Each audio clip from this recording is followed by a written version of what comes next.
Quem se conectar, essa nunca vai travar. Internet 100% fibra ótica com ultra velocidade, suporte 24 horas e o melhor atendimento você só encontra aqui com a Connect Internet. Rio Bonito, Tanguá, Silva Jardim, Saquarema, Araruama, Magé, Guapimirim, Maricá, Itaboraí, sintonizados em 1340 AM.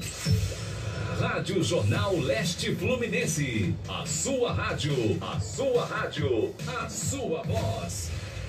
ZYJ 490, Rádio Jornal 1340, ao seu lado em todos os momentos. Atenção para o top de 5 segundos.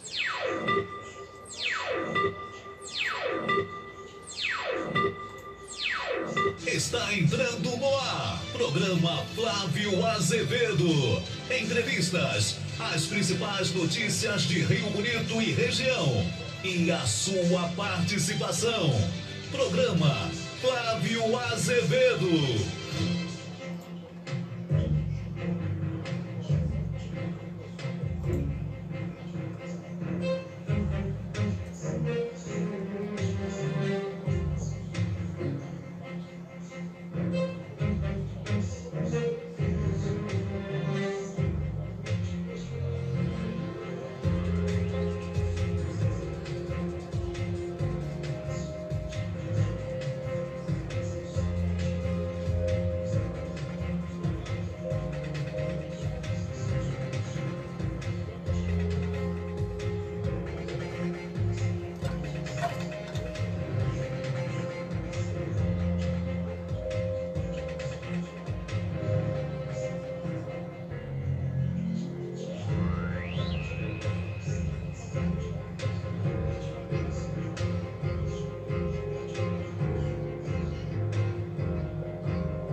Muito boa tarde, minha amiga, boa tarde, meu amigo, boa tarde, meus amigos ligados na Rádio Jornal 1340 AM Leste Fluminense.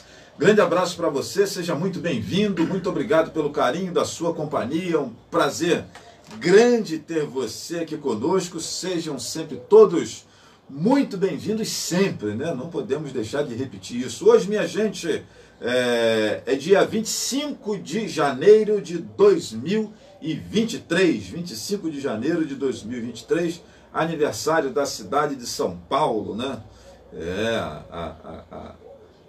A capital financeira do país, né? A cidade de São Paulo, aniversariando hoje, 400 e quase 500 anos aí. Eu esqueci agora dos quebrados, eu estava vendo a reportagem hoje pela manhã. Parabéns aí aos paulistanos, né?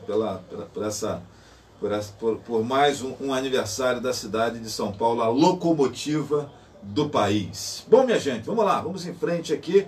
Continuamos com a nossa pauta de saúde mental, né? E como eu havia dito para você que está ligado no nosso programa, pauta é saúde mental, e estamos recebendo hoje aqui o meu amigo Rafael Sodré. Rafael Sodré é formado em administração, é policial militar, com experiências em várias casernas ali da polícia, em vários quartéis da polícia militar, inclusive no Batalhão de Operações de Polícia Especiais, né, que é o BOP. Tem no seu histórico aí a Secretaria de Segurança e Ordem Pública do município de Rio Bonito. Esteve à frente da pasta durante aí um ano e alguma coisinha, né? Mais 11 meses, né? Mais 11 meses. Mais um ano aproximadamente. E vai conversar conosco hoje aqui sobre saúde mental, minha gente. O impacto da violência, da insegurança na saúde mental, tanto deles quanto agentes de segurança pública, e a análise que ele faz também da saúde mental da sociedade a partir daquilo, da insegurança que é gerada, das preocupações, dos medos que são gerados por esse fenômeno chamado violência, sobretudo a violência urbana, né? Então, Sodré, cara, prazer grande te receber aqui mais uma vez, meu irmão. Você já é sócio aqui do nosso programa, está sempre conosco aqui, sempre que pode. E Sodré sempre solícito. Sodré, lá no programa, é só falar, Flávio, quando que é? Tal dia não posso, né? Na próxima semana tenho tais dias disponíveis. E muito obrigado, meu irmão, pela sua disponibilidade em estar sempre conosco aqui. O Sodré é uma das pessoas que, inclusive, o propósito de convidá-lo a estar conosco falando sobre esse tema, é exatamente porque eu entendo que sou um sujeito que estuda bastante um monte de coisas, né? Então, seja bem-vindo, meu irmão. Obrigado por tê-lo aqui conosco. Nada, Flávio, eu que agradeço, né? Agradeço o teu convite aí mais uma vez. Já entrei ali, já bati meu cartão, né? Que eu já tenho o cartão aqui da rádio. E agradeço todo mundo que está acompanhando também, está ouvindo a gente, né? Esse assunto muito importante e pouco falado, né, Flávio? Que eu acho que hoje é muito pouco falado a questão da doença mental. Eu acho que a questão da saúde mental, né? Vamos dizer assim, é pouco falado ainda na nossa sociedade. Eu acho que isso devia ser mais tratado e a gente acho que ainda tem um certo preconceito quanto a isso, né? Tanto da sociedade quanto dos agentes da segurança pública, cada um com o seu porquê, mas é muito importante. E uma vez a sociedade tendo esse preconceito, essa discriminação, isso automaticamente se espraia pelos segmentos todos de representação da sociedade. Todos eles, com certeza, né? Cada um com o seu porquê, né, de ter esse preconceito de não falar, às vezes, um sintoma que está sentindo e tudo mais. Mas a importância que tem, e esse mês também muito importante, que é o Janeiro Branco, né, que trata e simboliza a saúde mental. Pois é, Sodré. E assim, cara, eu queria que você falasse um pouquinho, eu acho que hoje com as ambulâncias do SAMU, etc. e tal, deve ter diminuído essa questão das pessoas, né, em surto psicótico nas ruas, etc. e tal. Mas houve um tempo que a polícia meio que dava conta de recolher esse cara que estava dando alteração, com uma foice na mão, com um machado, um facão, ou mesmo arma de fogo. Como é que é isso, Sodré? Acho que com o passar dos anos, as forças de segurança foram evoluindo quanto a esse quesito, né? Acho que a sociedade também foi evoluindo, porque às vezes não se tratava um surto, né? Um surto mental do cidadão que estava tendo ali, porque às vezes estava armado, né? Atentando contra a própria vida ou de outra pessoa, né? E se tratava diretamente como um crime, né? E já chamava a polícia e tudo mais. Lógico, a polícia tem que estar ali envolvida, os órgãos de segurança pública têm que estar ali envolvidos, né? Porque tem a questão do crime, sim, né? Mas é um surto e também tem que ter os especialistas ali da área da segurança, da área da saúde, né? Para acompanhar. Então, hoje o que a gente vê também, os órgãos de segurança pública evoluiu muito nesse quesito, né? A gente pode dar vários exemplos, as unidades, né, de intervenção tática de todo o país e também fora do país, grande parte é acompanhada por uma psicóloga, né? Então a gente já fazia até as ocorrências, os órgãos de segurança pública fazem as ocorrências já acompanhado de uma psicóloga quando se trata, né, a psicóloga está ali do lado, às vezes do negociador, né, e falando para ele o que se trata, o que está acontecendo com aquela pessoa que está ali às vezes atentando com a própria vida ou de outra pessoa e tá num surto, né? Eu mesmo já vivi uma ocorrência desse tipo, né, de um surto, que eu acredito que foi um surto, uma das piores ocorrências que eu vi na minha vida, né, e olha que já são quase 18 anos como policial, né, 13 dele eu passei no BOP, agora eu estou no batalhão de choque, então eu acho que foi um surto psicótico que fez eu ver a pior ocorrência da minha vida, né? E é até dura de falar, de contar essa história, é dolorida, né? Porque, inclusive, a minha esposa estava em casa grávida e foi um pai que assassinou o próprio filho, né? E quando a gente conseguiu imobilizar e algemar e tudo mais, depois de toda a ação tática que teve, né? Toda a preparação, tudo que aconteceu, desde quando iniciou-se a ocorrência, a gente viu um cidadão que realmente estava em surto, que não falava nada com nada, que falavam coisas meio que religiosas, né? Então foi... delirante mesmo. Delirante, totalmente delirante. E atentou, né, e matou o filho a facadas com um garoto de 7 anos. Né? Então a gente vê o quanto isso impacta, né, a saúde mental impacta na sociedade.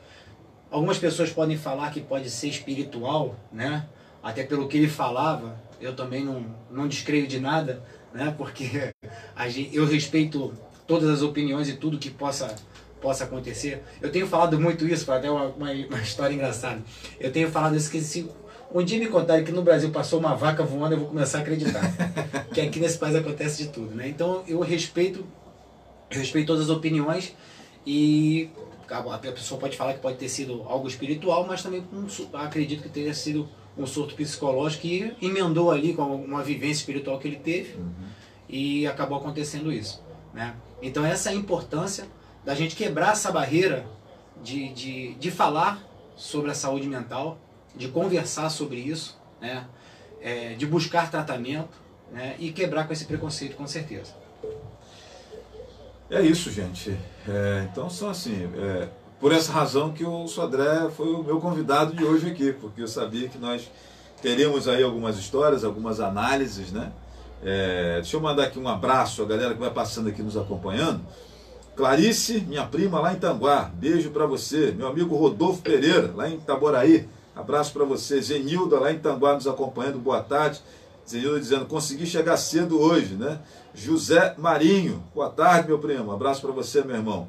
Meu amigo Marcelo Rosalino, grande Flávio, com um ilustre ser humano, abraço, valeu, Rosalino. Igual sobre o sequestro na ponte de Niterói, né? A psicóloga foi fundamental ali com o atirador de elite, disse aqui o Rodolfo Pereira. Sodré fez o Hélio ou ainda está na pesca Rio Bonitense, diz aqui Rosalino. Rosalino, você é uma figura. Minha prima Edith, um beijo para você lá na Serra do Sambê.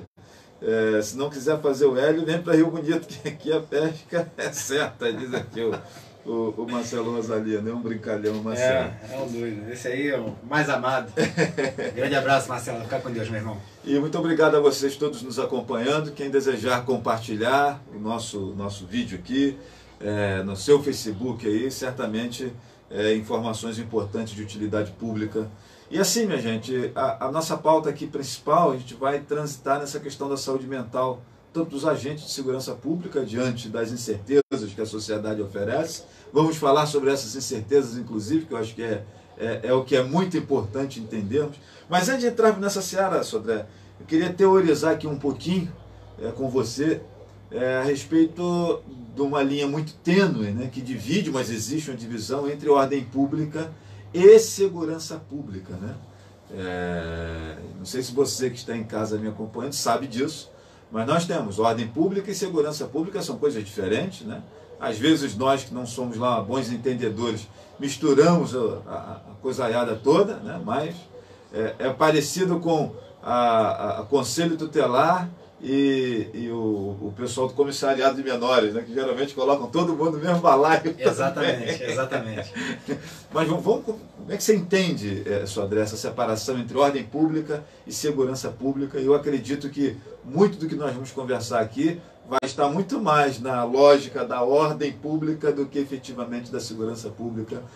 Como é que você separa isso? Então, Flávio, já de antemão, eu queria falar também que tudo que está sendo falado nessa entrevista aqui é minha opinião particular, né? Como Rafael Sodré é cidadão e também que já foi secretário de segurança aqui de Rio Bonito. E tudo que eu estudei, né, e vivi nessa vida que Deus São deu quantos pra anos de polícia? Estou chegando aos 18 anos de polícia. 18 anos.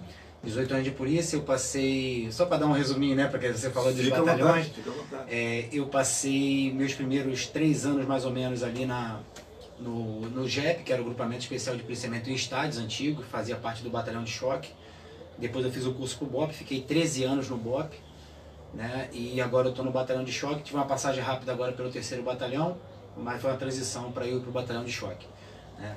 Então, Flávio, essa diferença da ordem pública para a segurança pública, o que você falou é exatamente uma linha muito tênue, né? Eu acho que a gente estava até papeando aqui antes de entrar no ar, né? Eu falei para você que a ordem pública é como se fosse uma primeira barreira, né? Para se não chegar à segurança pública. E eu gosto de explicar didaticamente. É uma primeira trincheira, né? Exatamente. Eu gosto de explicar isso didaticamente para as pessoas que possam entender com forma de exemplo, né? Por exemplo, a gente vamos pegar o Rio de Janeiro, que é a capital do nosso estado, aí você pega, que tem muito, isso acontece muito na capital, que é a questão dos camelôs, né? Se você transitar ali pela Sans Pena, ali na Tijuca, até pelo próprio centro da cidade, você vai ver uma fileira de camelôs gigantesca, ocupando a calçada, ocupando lugares que eles não poderiam estar, já é um comércio ilegal, né, porque não pagam imposto, e ali também está em locais que não são condizentes para poder fazer o comércio. Só que acontece, aquela aglomeração de barracas, né, de tendas no chão que faz aquela venda, aquilo se torna como se fosse uma camuflagem para que o bandido pudesse atuar, né? Então, às vezes, tem bandido travestido de camelô para que possa levar, para que possa assaltar, para que possa praticar algum tipo de crime, estelionato, alguma coisa do tipo. Então, assim, a questão de não deixar o camelô ocupar a calçada e fazer o comércio é a questão da ordem pública, né? A partir do momento que o bandido está ali no meio e faz o assalto, comete o crime, aí passou para a segurança pública, né? Então a gente vê que se a ordem pública tivesse funcionado, a segurança pública não teria funcionado, não precisaria funcionar, né? Seria mais uma coisa de ostensividade e ficar fazendo ali a presença, assim. E lembrando que essa questão da ordem pública, ela está muito na alçada dos municípios, das prefeituras. Exatamente. Né? Não é uma questão de polícia. A gente pode tirar... A polícia é chamada quando dá lá uma alteração isso, na hora de fazer esse... Vamos fazer outro exemplo aqui da nossa cidade, né? Quando você faz uma operação de trânsito, né? Uma operação de trânsito fiscalizadora de documento, de se está andando com cinto, essas coisas todas, né? Uhum. Que o CTB ali obriga o condutor a fazer. Você está fazendo uma ação de ordem pública para que não tenha um acidente no trânsito, né? E chegar na segurança pública, porque às vezes vai ter uma pessoa morta no trânsito, como tem tido várias agora, né? Já desde o ano passado que isso tem acontecido constantemente na nossa cidade. Isso é uma questão que passou da ordem pública para a segurança pública. Se você faz a questão da ordem pública, você não chega ao âmbito da segurança pública. É a primeira barreira ali para que você possa funcionar, né? E eu acho que é a barreira mais barata também, tanto para os governantes, né? É a barreira mais barata, porque é basicamente uma prevenção administrativa para não chegar ao crime. Ações de controle, né? Exatamente. E lembrando que a ordem pública passa muito pelo senso comum da nossa sociedade, né? Da nossa vivência como sociedade em respeitar as leis, né, e os direitos e deveres, mas respeitar que o seu direito o seu direito termina onde começa o dever do outro, né? Então é basicamente isso que diferencia a ordem pública da segurança pública. Perfeito. Minha gente, deixa eu mandar aqui mais alguns abraços, né? Para a rapaziada que está aí nos acompanhando. Deixa eu mandar aqui... Eu já vi que meu amigo Leandro já mandou uma mensagem pra gente. Esse é meu irmão demais. Meu irmão, te amo demais. Olha, passa aqui Messias Batista de Santana, boa tarde para você. Meu amigo Leandro Ferreira, nosso gerente lá da Telefrutas Rio Bonito, né? Sempre com os melhores preços e produtos para você. Abraço aí para meu amigo Leandro, diz ele aqui, Rafael Sodré, forte abraço, ótima tarde a todos. Obrigado, Leandro, pela sua audiência aí conosco. Aloysio Júnior, boa tarde, vamos para mais um talk show. Flávio sempre nos proporcionando conhecimento. Rafael Sodré, jogador caro, escreveu aqui o Aloysio Júnior. Abraço, Aloysio. Abraço, meu irmão, fica com Deus. Márcia Vaz, olá, minha amiga, tudo bem? Beijo para você, seja bem-vinda, né? O Marcelo está aqui implicando com o prefeito, aqui, dizendo que eu acho que o prefeito não sabe dessa diferença, não. Graziane, meu amigo Graziane colocou aqui, boa tarde, Flávio, manda um abraço aí pro Sodré, aqui no grupo da Caminhada Urbana, ele colocou, esse aí é um parceiro da Caminhada Urbana, né? Escreveu aqui. Graziane, estou te aguardando lá na Treumara, tem o pessoal da Caminhada também lá no Rio de Janeiro, para a gente andar no Parque Nacional de Tijuca. Só manda mensagem para mim lá que a gente vai se falar. Show. O Leandro Ferreira está dizendo que Rafael Sodré é esse aí da aula, né? Obrigado, meu irmão. Minha amiga Vandeca, beijo para você, Vandeca. Boa tarde Sodré, diz aqui ela. Obrigado. Rafael Sodré, te amo muito, irmão. Forte abraço. Escreve aqui. Declaração de amor aqui ao vivo entre Leandro e Rafael Sodré, hein? Olha isso, hein? Mas, meu Flávio, amigo. Você conhece um ser humano igual esse aí? Leandro? Não tem melhor, cara. Melhor coisa. O único defeito dele é ser flamenguista. O restante, essa falha de caráter acaba sendo atenuada pelas qualidades que ele tem. Deixa ele ser flamenguista. Meu amigo Ronaldo Augusto, passa aqui também. Abraço aí pro Ronaldo Augusto, que é o cara do kickboxer aqui em Rio Bonito. Sodré também milita nas artes marciais aí, conhece um pouco disso. Edson Silva, deveria investir mais em educação para o trânsito. As escolas devem formar um cidadão mais consciente, né? E aí o Edson puxa aqui uma pauta interessante que eu queria uma opinião sua, Sodré, na condição de alguém que já esteve à frente de uma Secretaria de Ordem e Segurança Pública, na condição de alguém que é um agente de segurança pública. Eu também sinto falta nas escolas, além de matemática, química, física, português, essa coisa aliada toda que nós conhecemos, de uma matéria chamada trânsito, onde a garotada já lá do maternal começasse a identificar as placas de mão, contramão, de o que significa duas faixas amarelas contínuas, uma pontilhada e a outra não, essas coisinhas assim básicas. Não precisava nem reprovar o garoto, não, mas eu acho que conhecimento, a título de conhecimento. Ao longo de 12, 15 anos que o adolescente, a criança fica na escola, ele certamente sairia com uma noção muito maior do que 3 meses, 2 meses que se faz em autoescola aí, que você não consegue decorar. Você até consegue decorar, mas daqui a pouco esquece. Exatamente. Né? Como é que você vê isso, Sodré? Então, Flávio, eu sou um cara mais ou menos antigo, né? Eu peguei a nossa moral e cívica, né? O SPB. O né? SPB. Até conversamos sobre Exatamente. isso aqui, né? Então eu estou indo além do que a gente tratou aqui, que seria só, né, a questão de conhecimento de trânsito nas escolas. Eu acho que isso é básico, isso já deveria ter, a gente já deveria ter mudado o nosso currículo escolar, né? A nossa grade escolar para coisas, para formar um cidadão. Porque hoje em dia a gente não forma mais cidadãos dentro da escola, é muito difícil isso. A gente não tem mais as aulas de moral e cívica que nos ensinava nossos direitos e deveres, né? Então já ensinava muito da ordem pública para a gente, né? E eu vou além, não só o trânsito, mas a gente poderia ter uma educação financeira para as crianças na escola. Mas nós tínhamos, né, Sodré? Já conversamos sobre isso aqui também, né? Nós tínhamos antigamente, você vai lembrar, eu estudei isso na 7ª série, chamada Técnicas Comerciais. Exatamente. Técnicas comerciais. E aí ensinava ali... Juros simples, juro composto. Exatamente, fazer conta, etc. e tal. Como empreender no negócio, percentual de lucro, precificar alguma coisinha ou outra. Né? Exatamente, porque a sociedade... De forma muito lúdica, sim, porque era para a criançada aí de 11, 12, 13 anos. Mas é a sociedade que preparando a criança para a sociedade que ele vai encontrar, né, no crescimento dele. É por essa linha que passa o trânsito também e a moral cívica do que a gente fala. Né?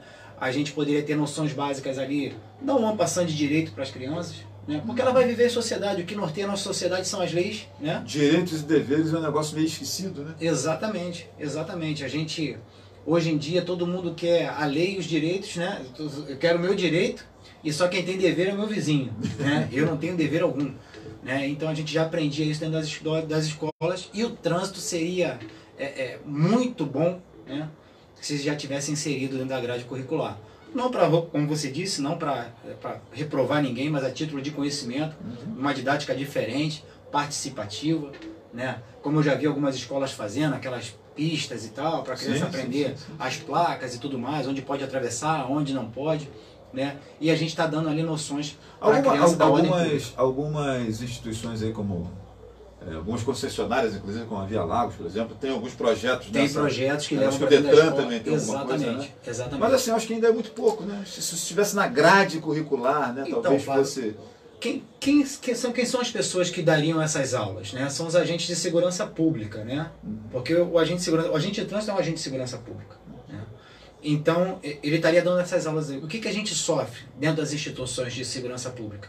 É o baixo contingente. Então, assim, às vezes tu precisa do cara na rua e não pode deslocar ele para dar uma aula na sala de aula. Às vezes você quer fazer um projeto desse e você não tem isso. A gente sofre disso aqui no município, né? A gente já conversou sobre isso também, o baixo contingente da Guarda Municipal do município, né?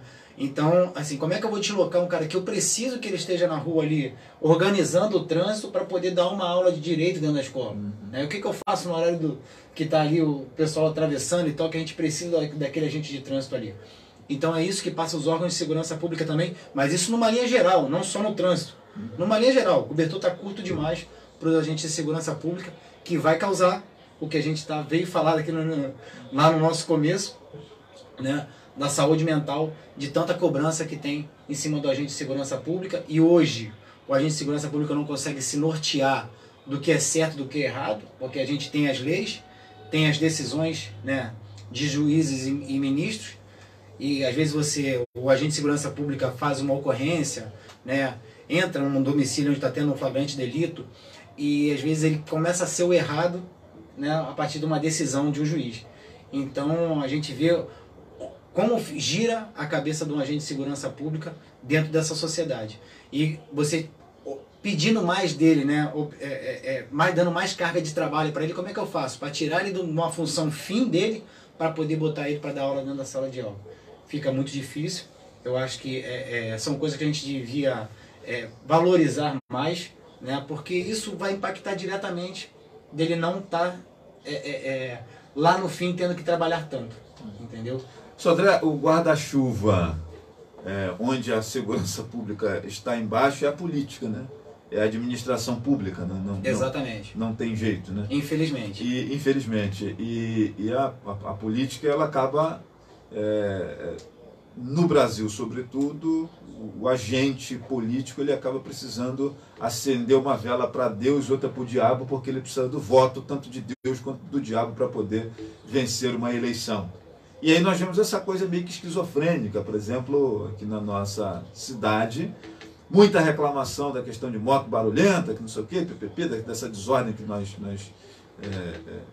vimos acontecer, mas não é só aqui não, tá, gente? Os outros municípios estão assim também. Eu ando bastante e vejo essa desordem espalhada por aí, é uma onda, né? Esse negócio de moto fazendo barulho. E aí quando você vai fazer a repressão, o caminho que vai ser utilizado não tem jeito, né? É a fiscalização, é a boa e velha blitz, né? Você vai ali fazer E aí gera uma comoção popular também, porque o carro do trabalhador foi preso, do que não sei o que lá, etc. e tal, papapá. Eu fico imaginando essa coisa esquizofrênica e como que o agente de segurança pública, ele fica diante dessa, né, o agente de segurança pública, o político quer resolver o problema do barulho. É isso aí. Mas a ferramenta que ele tem em mãos é a blitz, é a fiscalização. Mas o cidadão não quer ser fiscalizado porque o carro dele tem irregular, porque ele quer andar de moto sem capacete, porque ele não tem carteira, e a motinha dele é para poder... E aí a gente entende todas essas argumentações, né, que não estão tipificadas no Código de Trânsito Brasileiro, né? No Código de Trânsito Brasileiro não tem uma regra, uma cláusula lá que diz assim: o trabalhador que foi achado com colher de pedreiro na moto pode andar sem capacete. Se ele estiver carregando a enxada, um saco de cimento, indo fazer uma obra, ele pode andar sem carteira. Não diz isso lá no Código. Né? Exatamente. A gente até compreende a necessidade desse cara, mas... Eu acho que isso acaba, já que estamos falando de saúde mental, isso deixa a cabeça desse agente meio que em parafuso, não? Então, e eu sei que você pode falar bem disso porque você esteve à frente da secretaria, na pele, né? Isso, mais do que ninguém. Cara, como é que é isso, cara? Então, assim, eu não posso chegar, eu como poder executivo, né, chegar para o meu agente e falar o seguinte: olha, meu camarada, a gente precisa resolver esse problema aqui. O que você tem para resolver esse problema? São as leis, né? Só que você pode, mas não pode. Entendeu? Você vai trabalhar, mas não trabalha assim. Né? Aí você já manda o cara pra rua assim. Né? Então vamos lá, eu gosto sempre de exemplo, né? Porque eu acho que o exemplo é a parte mais didática que a gente tem. Eu chego para um guarda municipal e falo assim: ó, vamos fazer uma blitz aqui. Cara, mas se for trabalhador, você dá uma segurada, não faz isso, não faz isso aqui. Então tá, beleza. Aí tá na blitz lá, o cara foi, pegou a carteira de um e tal, não, tá tudo certo, multou um que tava com a carteira errada, né, e tudo mais, com o carro. Aí veio o trabalhador que ele conhece, que vende laranja, não, vai passar. Não vai ser autuado, nem nada disso. Digamos que tem um advogado ali, que está sendo autuado, né, vai lá e leva esse cara para a delegacia falando que ele prevaricou. Né? E com toda razão. Imagina a mente desse cara. Pô, meu chefe, né, que pediu para eu vir para cá para trabalhar, para acabar com esse problema que está tendo aqui na nossa cidade. Né? Então, assim, ele pediu que eu trabalhasse, mas não trabalhasse tanto, e agora quem está segurando esse rebu sou eu. Né? Porque na hora que vai para o juízo, não é o CNPJ da prefeitura que vai lá defender. Erradamente. Não é o CNPJ da prefeitura que vai lá defender o guarda municipal. É o CPF dele que vai para o jogo. Entendeu? Na hora do juízo, que vai para frente do capa preta lá para poder se explicar o que aconteceu ali, é o CPF dele. Não é mais, mas que na hora que ele estava trabalhando, ele era o CNPJ. Ele estava a serviço de alguém. Exatamente. Então assim, a gente vê como gira, né, a cabeça do agente de segurança pública, que hoje em dia ele já não entende mais o que é lei, o que pode, o que não pode, o que deve e o que não deve fazer. Né? Porque qualquer coisinha numa ocorrência, uma ocorrência, às vezes uma ocorrência totalmente certa, que o agente de segurança pública atuou totalmente dentro da lei, um juiz, na cabeça dele, não entendeu assim, e ele passa a ser o errado. Aí a gente vê assim, cara, como é que esse cara vai trabalhar? Como é que esse cara vai pra rua? Né? Às vezes a pessoa, mas eu vi o guarda municipal, eu vi o policial, mas ele estava ali tentando se esconder. Ele não quer se meter em problema. É culpa dele? Não, não é culpa dele. Né? É culpa da sociedade que chegou a esse ponto. E dos órgãos e também dos poderes. Né? Então assim, a gente vê que não é fácil. É uma profissão muito difícil. Se as pessoas puderem perder um tempinho para fazer uma leitura, os agentes de segurança pública tá ali no topo com os problemas mentais que são os agentes de segurança pública. Eu vejo muita gente falando que os professores, em razão da sobrecarga que tem, eu concordo que tem sim, né, por culpa da sociedade também, porque papai e mamãe esqueceram a responsabilidade de educar e entendem que o professor, que tem como responsabilidade dar a escolaridade para o filho, os caras acham que tem que educar também.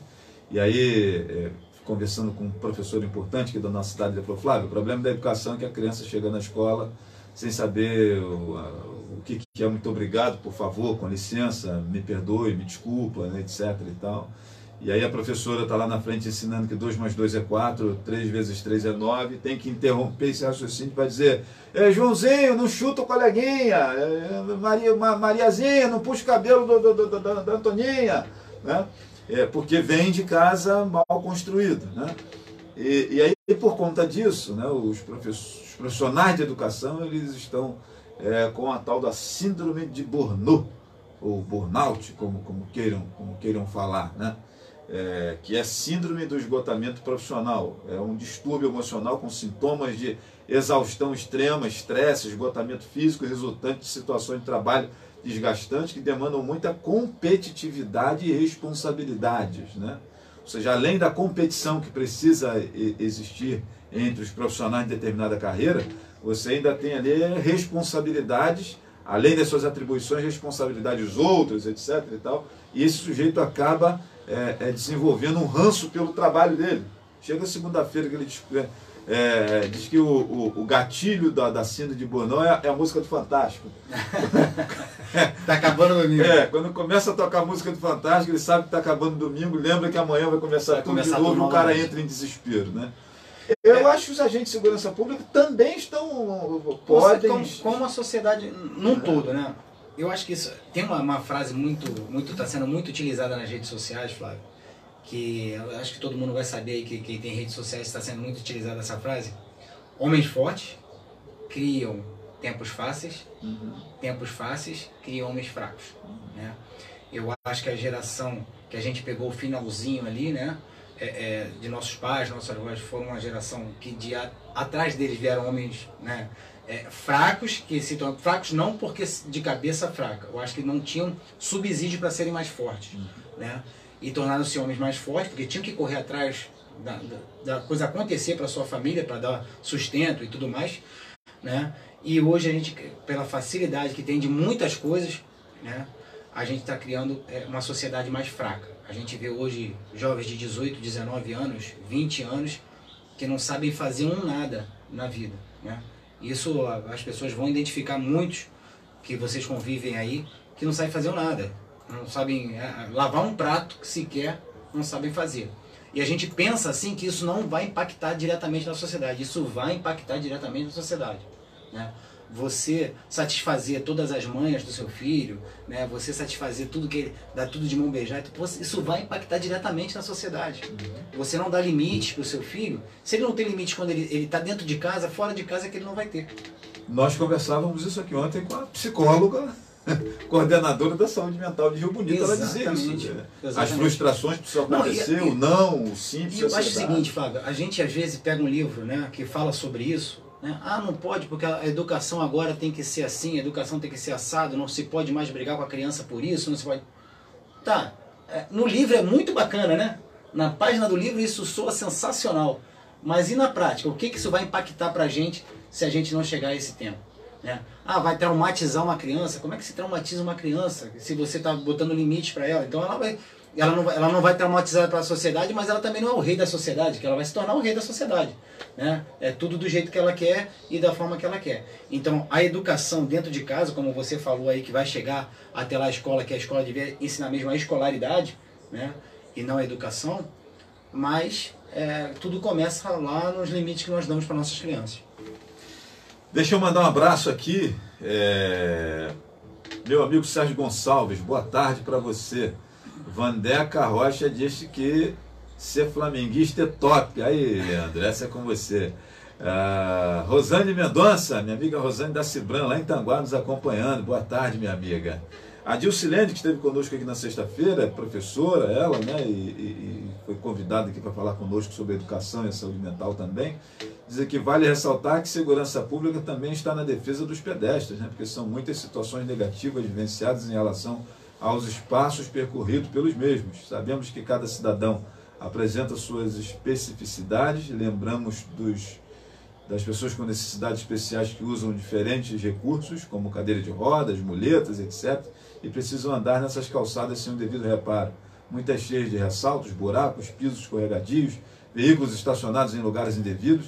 Pensando sobre esses momentos que estamos dialogando, acredito e afirmo que se faz necessário um olhar perceptivo às diferentes dificuldades encontradas pela população. Só um parênteses na frase dela. Tudo que ela falou eu concordo em gênero e número e grau, mas isso é ordem pública, não é segurança pública. Sim. Entendeu? Aí a gente volta ali naquela exatamente o que a gente estava discutindo ainda há pouco. A diferença é essa. Se isso tudo que ela falou, que ela pontuou, estivesse funcionando, a gente não chegaria à parte da segurança pública, que poderia causar um acidente de trânsito, do que a gente estava falando agora. Essa parte administrativa, das sanções administrativas, seriam as questões de ordem pública realmente. Perfeito. Essas causas dos agentes de segurança pública, começando pela Guarda Municipal, se estendendo até policiais federais, que eu acho que os problemas são iguais, eles só acontecem em ambientes diferentes, em esferas diferentes, né? Mas no fundo os problemas são iguais, ou talvez com cifras maiores, né? Eu fico pensando e vendo as causas, as questões que são apontadas, né? Nós temos uma imprensa, veículos de comunicação e jornalistas que eu não sei por que cargas d'água que são extremamente adversários das forças de segurança pública, né? Eu sou jornalista e percebo que até que aquele profissional de segurança pública entende de que lado que eu estou, ele geralmente ele é grosseiro, eu já corta dele, meu irmão, olha só, relaxa, aqui eu sou amigo, não sou daqui do outro lado não. Mas assim, eu percebo que existe uma má vontade da imprensa com as forças policiais de maneira geral, etc. e tal.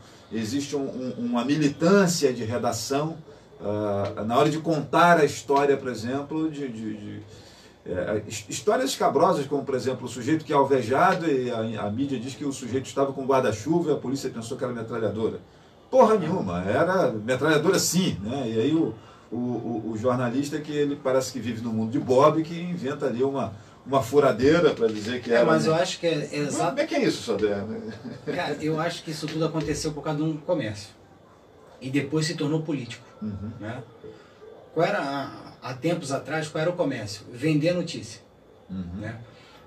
O erro do profissional de segurança pública vendia, né? Muito mais jornal. Uhum. Né? Lembra do Povo? Sim. Né? Acho que você lembra do jornal Sim, Povo, sim. que era totalmente sensacionalista. Sim. Quanto à questão de segurança pública, de crimes e tudo mais. Né? Aquilo vendia.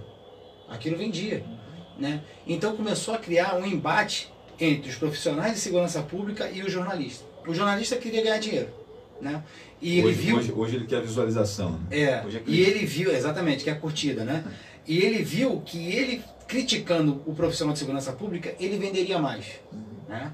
Hoje isso já se tornou uma esfera política, né? Ao meu ver, isso já se tornou uma esfera política.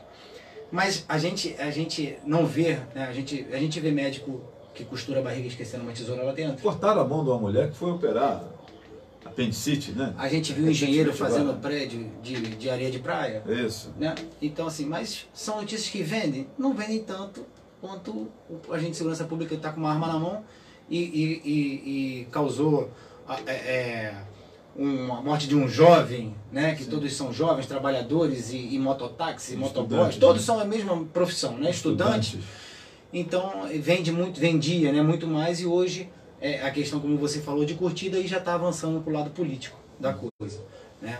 Então, acho que esse foi o embate que aconteceu nessas duas profissões e vem se perpetuando aí, né? Eu acho que quem perde nisso tudo é a sociedade, né? Porque consome uma notícia que não é verdadeira, né? Que não é notícia, é uma opinião, né?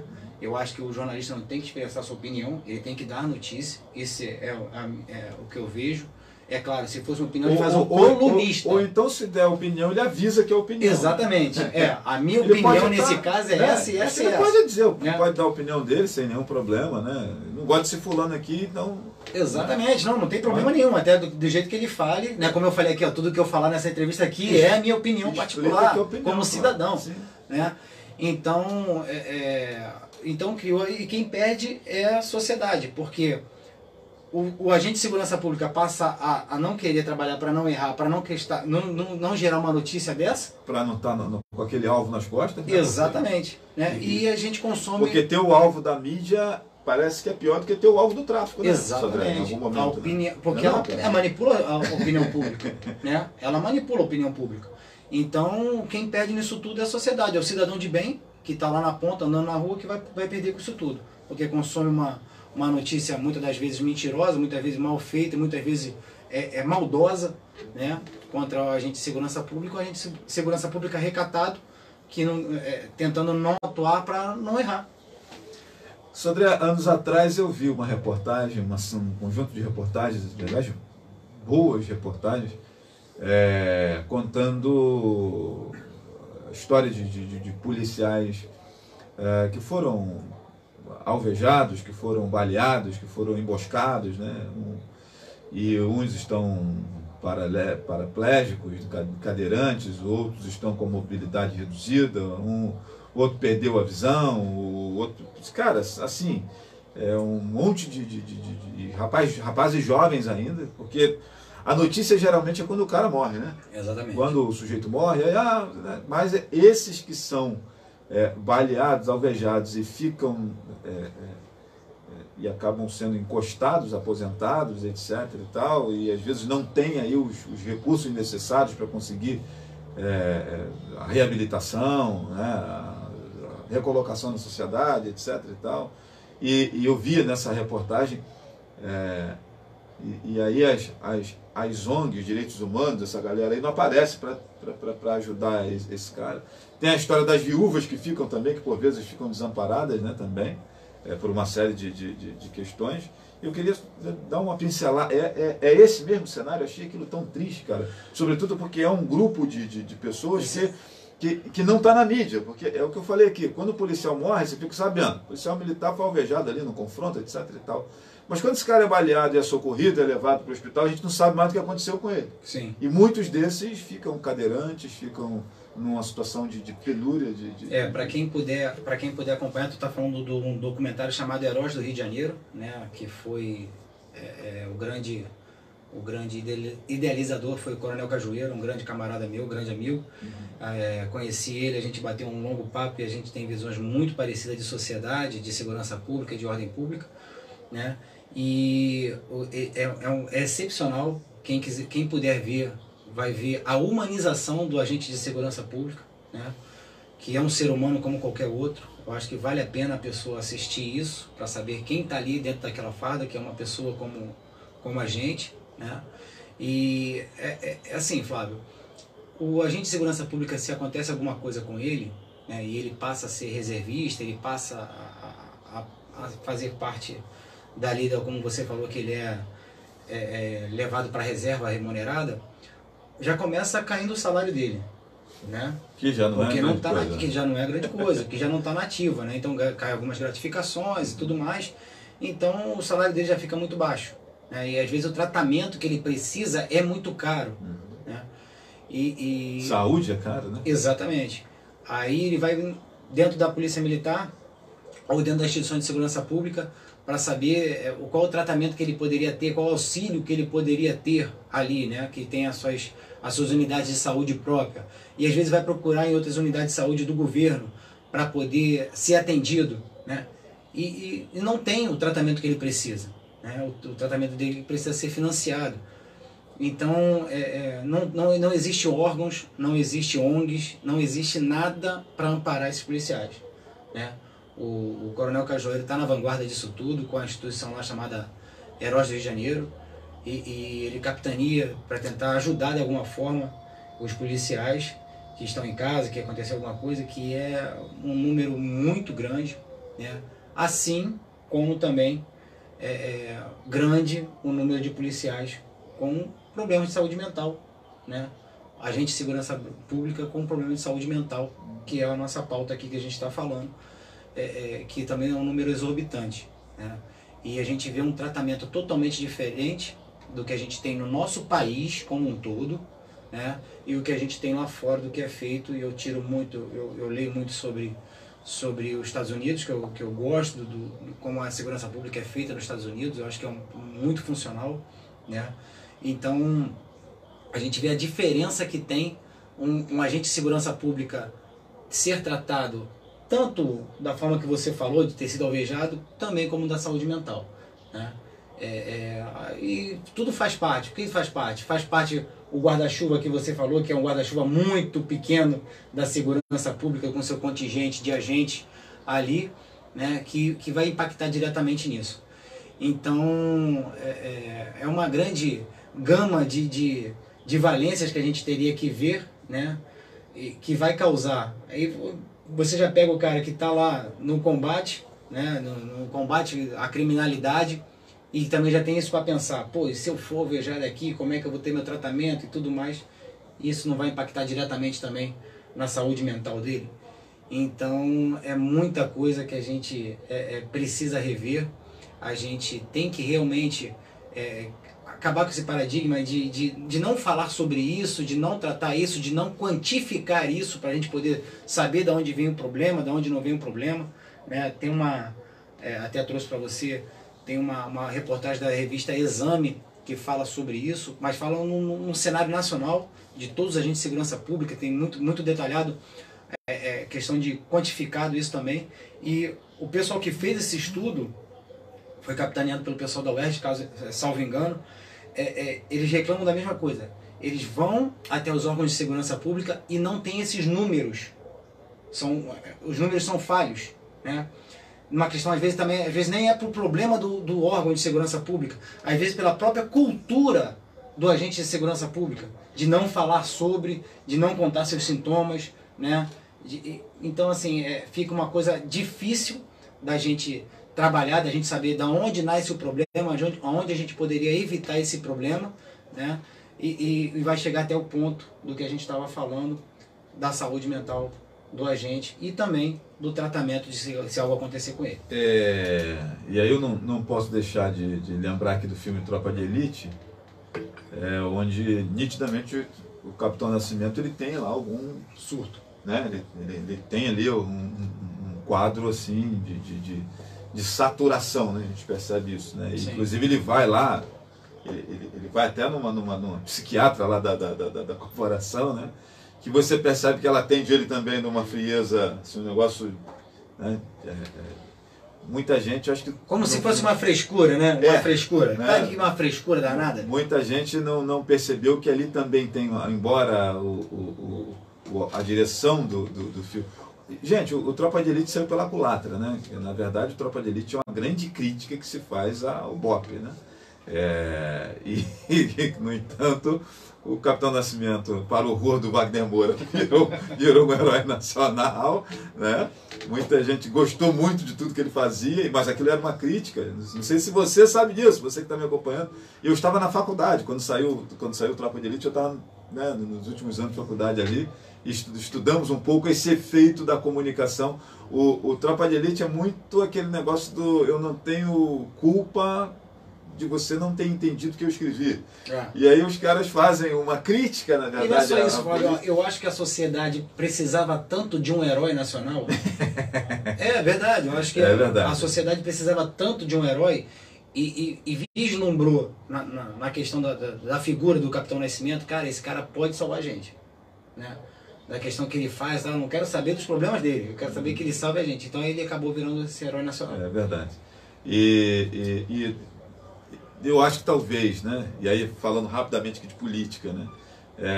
A gente sabe que a rapaziada que milita no cinema, no teatro, no jornalismo, né? Na imprensa de maneira geral, esses segmentos aí, na educação, né? Tem um viés muito à esquerda, né? Uma forma de ver o mundo, né? As lentes são de esquerda e sinceramente os caras acho que não entenderam que eles têm essa lente da esquerda, mas boa parte da sociedade tem a lente de direita. Então, embora tenha sido uma crítica que tenha sido feita à política e à polícia, mas nitidamente aquelas ações que estavam sendo criticadas foi recebida com muita alegria pela sociedade, né? O destino do baiano ali é o que boa parte da sociedade deseja para quem é vagabundo, né? Eles queriam uma coisa, mas também veio também o que eles não esperavam, né? Muito dinheiro no bolso. Então assim, e como é que você viu o filme, Sodré? Você como agente de segurança pública, como é que você viu ali? Eu acho que eu até fiz essa pergunta para você, mas quando assisto Plantão Médico, eu sou técnico de enfermagem, né? E quando eu assisto Plantão Médico e filmes dessa natureza, eu vejo um monte de coisas ali que falam, isso não é assim, cara. Não vai acontecer nunca dessa maneira, etc. E tal, né? Mas coisas que o cinema faz para gerar aquele suspense, aquela, né? Como é que é o agente de segurança? Mas você, com a experiência de BOP, assistir ali o Tropa de Elite, sobretudo o 1, né? Que é muito... Sim. O 2 já é mais voltado à política, né? Mas o 1 é muito operacional, né? Mostra aquela questão. Exatamente. Como é que é? Então, Flávio, eu acho que o agente de segurança pública ele não deixa de fazer parte da sociedade. Sim. Uma parte dele tá ali, pô, caraca, é realmente aquilo que a gente precisava, né?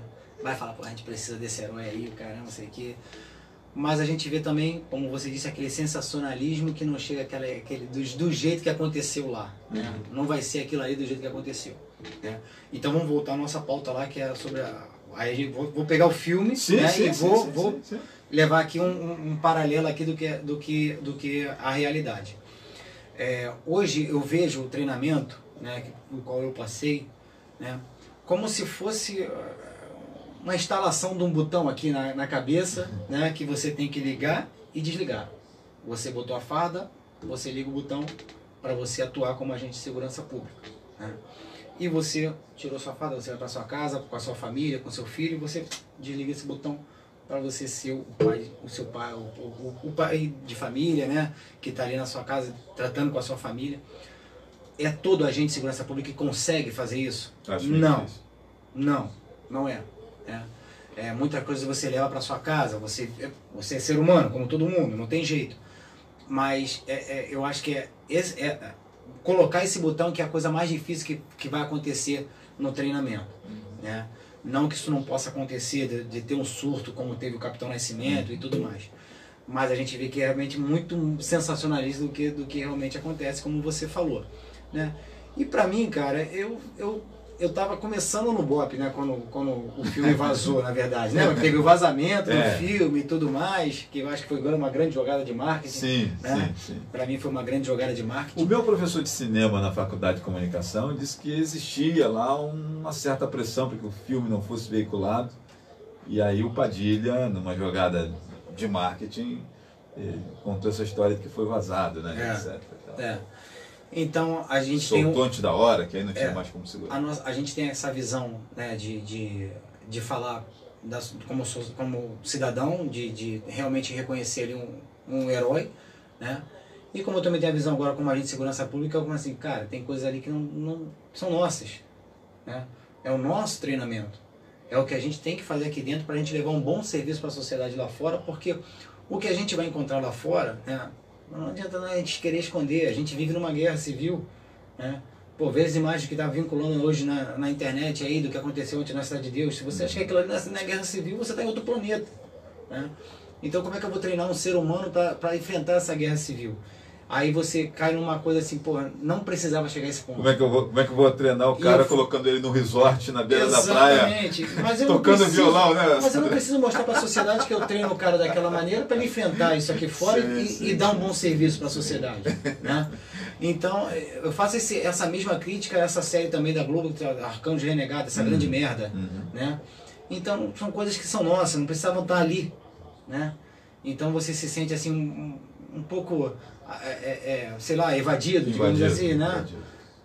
Mas faz parte do capitalismo, né? E como a gente falou ainda há pouco, o policial vende pra caramba. E assim, eu estou tratando desse tema aqui, minha gente, por entender que tudo isso impacta na cabeça do cara. E não só do agente de segurança pública. E da sociedade que é o consumidor. A forma como eu vou olhar para você. Que é o consumidor final do serviço do agente de segurança pública, né? Que é o que realmente recebe a função fim do agente de segurança pública. A minha amiga Dilcilene, bem-vinda, viu, professora Lene? E bem-vinda de volta, Zenilda. Zenilda disse aqui, eu estou indo ali e já volto. E já está dizendo que já voltei. E um abraço aqui para Thelma Fonseca e também para meu amigo Marcos Vinícius, né?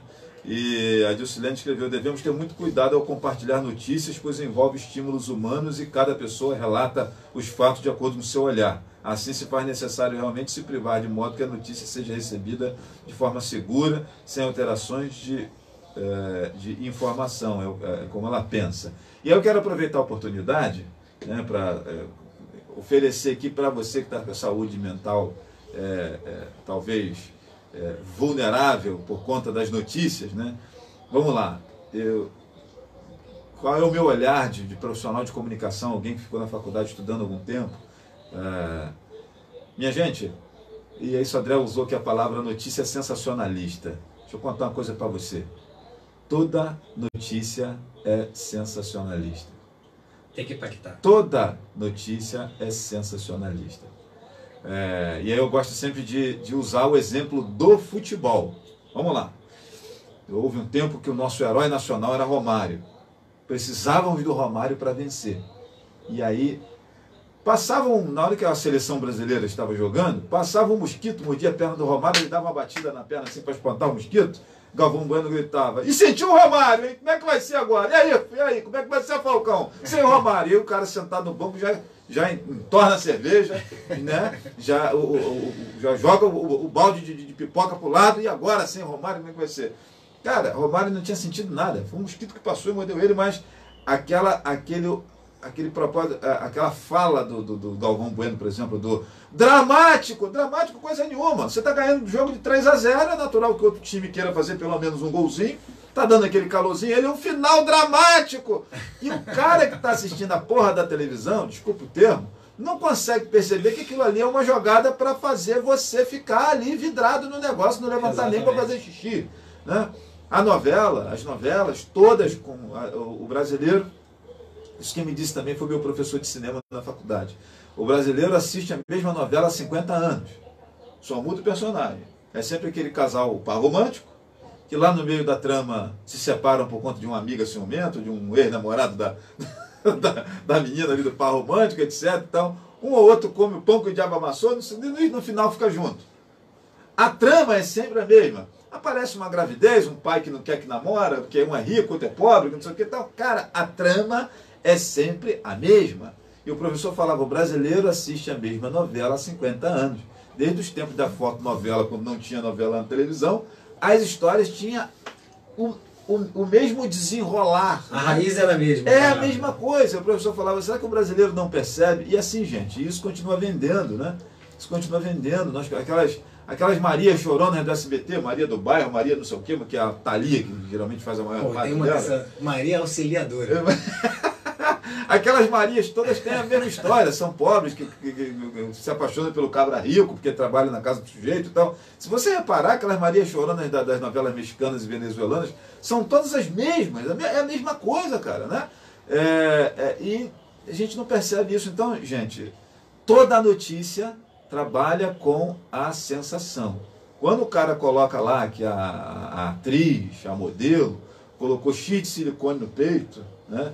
E aí bota a foto lá do peito da mulher à mostra, duas provocações ali. No seu marido, para ficar olhando aquele peito e falar assim, rapaz, aqui em casa o negócio daquele, hein? E você, mulher, para olhar e falar assim, rapaz, eu com o negócio daquele ali, para impressionar o homem, porque ele gostou, eu vi o olho dele brilhando na hora que apareceu ali no programa do Faustão, seja lá do que for. Então, minha gente, a mídia toda trabalha com a questão da sensação. Sim. Né? E se você reparar, Flávio, às vezes você está assistindo um programa, né?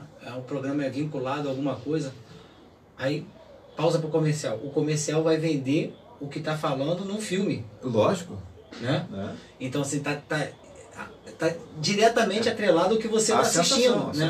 Então, você vê a manipulação diretamente da cabeça das pessoas. Programas como Globo Rural, Quatro Rodas, né?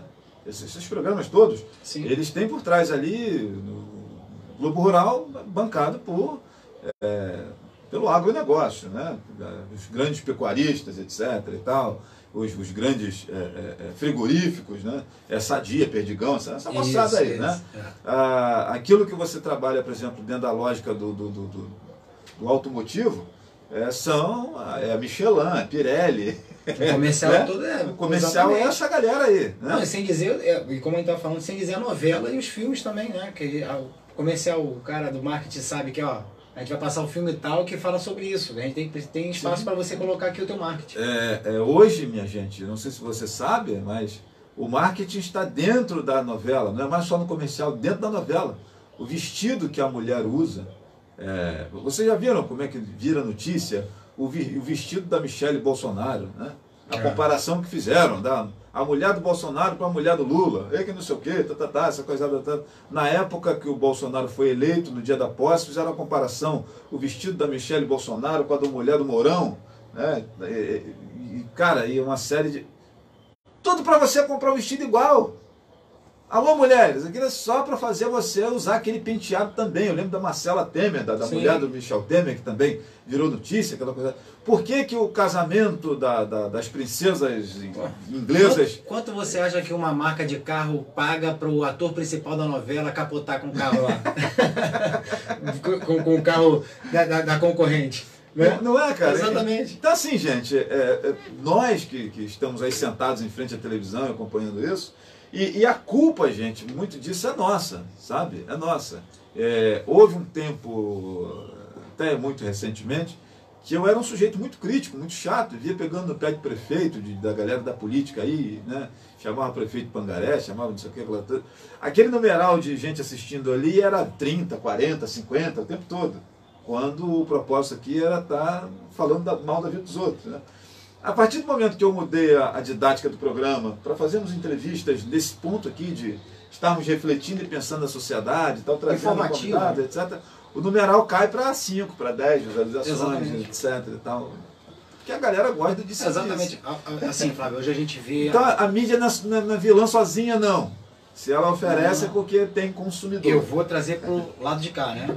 O lado da segurança pública. Hoje em dia a gente vê o estouro aí dos podcasts. Sim. Né? Sim. E a gente vê o que mais tem seguidores, que mais dá visualizações, é aqueles que os policiais vão para poder falar das ocorrências, que fizeram isso, que deram cambalhota, que fizeram e aconteceram. Né? Eu tenho um podcast, né? O Café com Sodré tá até, a gente tem que voltar daqui a pouco a fazer o Café com Sodré. Né? Eu tenho um podcast e o meu intuito nunca foi falar disso. Eu levei professores lá para falar sobre segurança pública. Né? Eu levei a única, eu não sei nem falar mais o nome, que eu aprendi no dia, já esqueci. Ela trabalha com os insetos da cena do crime. Né? E ela foi lá e deu uma aula no podcast. Eu fui levar um amigo meu que é policial civil, está aposentado, está desaposentando, porque só ele faz o que ele chama de entrevista, não interrogatório, ele chama de entrevista do jeito dele. Né? Isso vende? Não vende.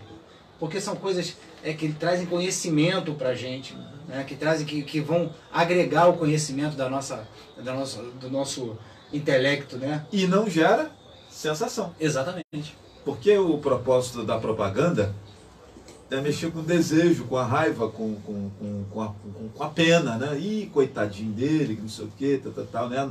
Você vê que a novela, ela sempre termina com aquela coisa do e amanhã o que vai acontecer? Exatamente. Né? As duas inimigas se encontram dentro do banheiro feminino. E a porrada vai chover. Será? Aí a novela acaba, só continua amanhã pra você ir lá assistir, porque se acabar, você não volta, cara. E quando acaba na sexta-feira? Só na segunda. Ainda tem isso ainda. É mais forte ainda. Exatamente. O capítulo do sábado, né? Que aí você não tem novela domingo, só volta na segunda. E geralmente é impactante também, né? Aquela coisa, e aí, o que vai acontecer, né? E a seguir, virou até meio que uma frase emblemática, tal do a seguir cenas dos próximos capítulos. A gente fala isso na vida real, quando uma coisa só se vai resolver amanhã, você fala, ó, a seguir cenas. E as novelas, filmes e programas e tudo mais que são vinculados pela mídia, a gente vê que eles vão trabalhar diretamente no psico da sociedade, né?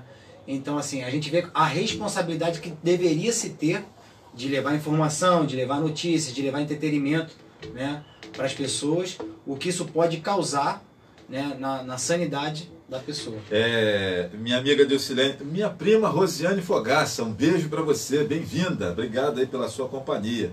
Minha amiga Dilcilene escreve aqui, na verdade a propaganda é a alma do negócio. E aí eu quero lembrar aqui de uma outra sensação. Vamos lá. Vocês lembram daquela propaganda que a criança ficava falando assim, eu tenho, você não tem, lembra disso? Eu tenho, você não tem, eu tenho, você não tem. E tinha aquela outra do compre batom, seu filho merece batom. Exatamente. Né? Hipnotizando.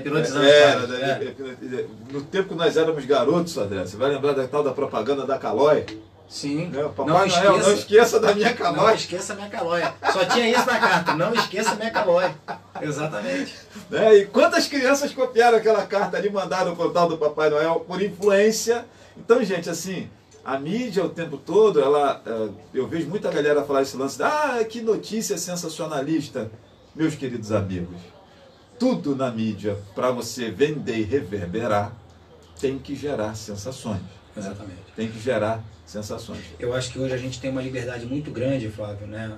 A gente tem hoje YouTube, tem as redes sociais, que a gente pode consumir um conteúdo muito mais informativo, né? A gente conseguir um canal ali de mais confiança para a gente trabalhar, para a gente poder ver. Não é fácil, porque já estão, até dentro das redes sociais isso também acontece, e também dos canais de YouTube e tudo mais, mas eu acho que a gente tem uma liberdade maior para assistir e procurar, né, alguma coisa muito mais informativa que traga conteúdo para a gente de verdade. Você não ficou só restrito ao programa de televisão. Antigamente só a Globo pegava.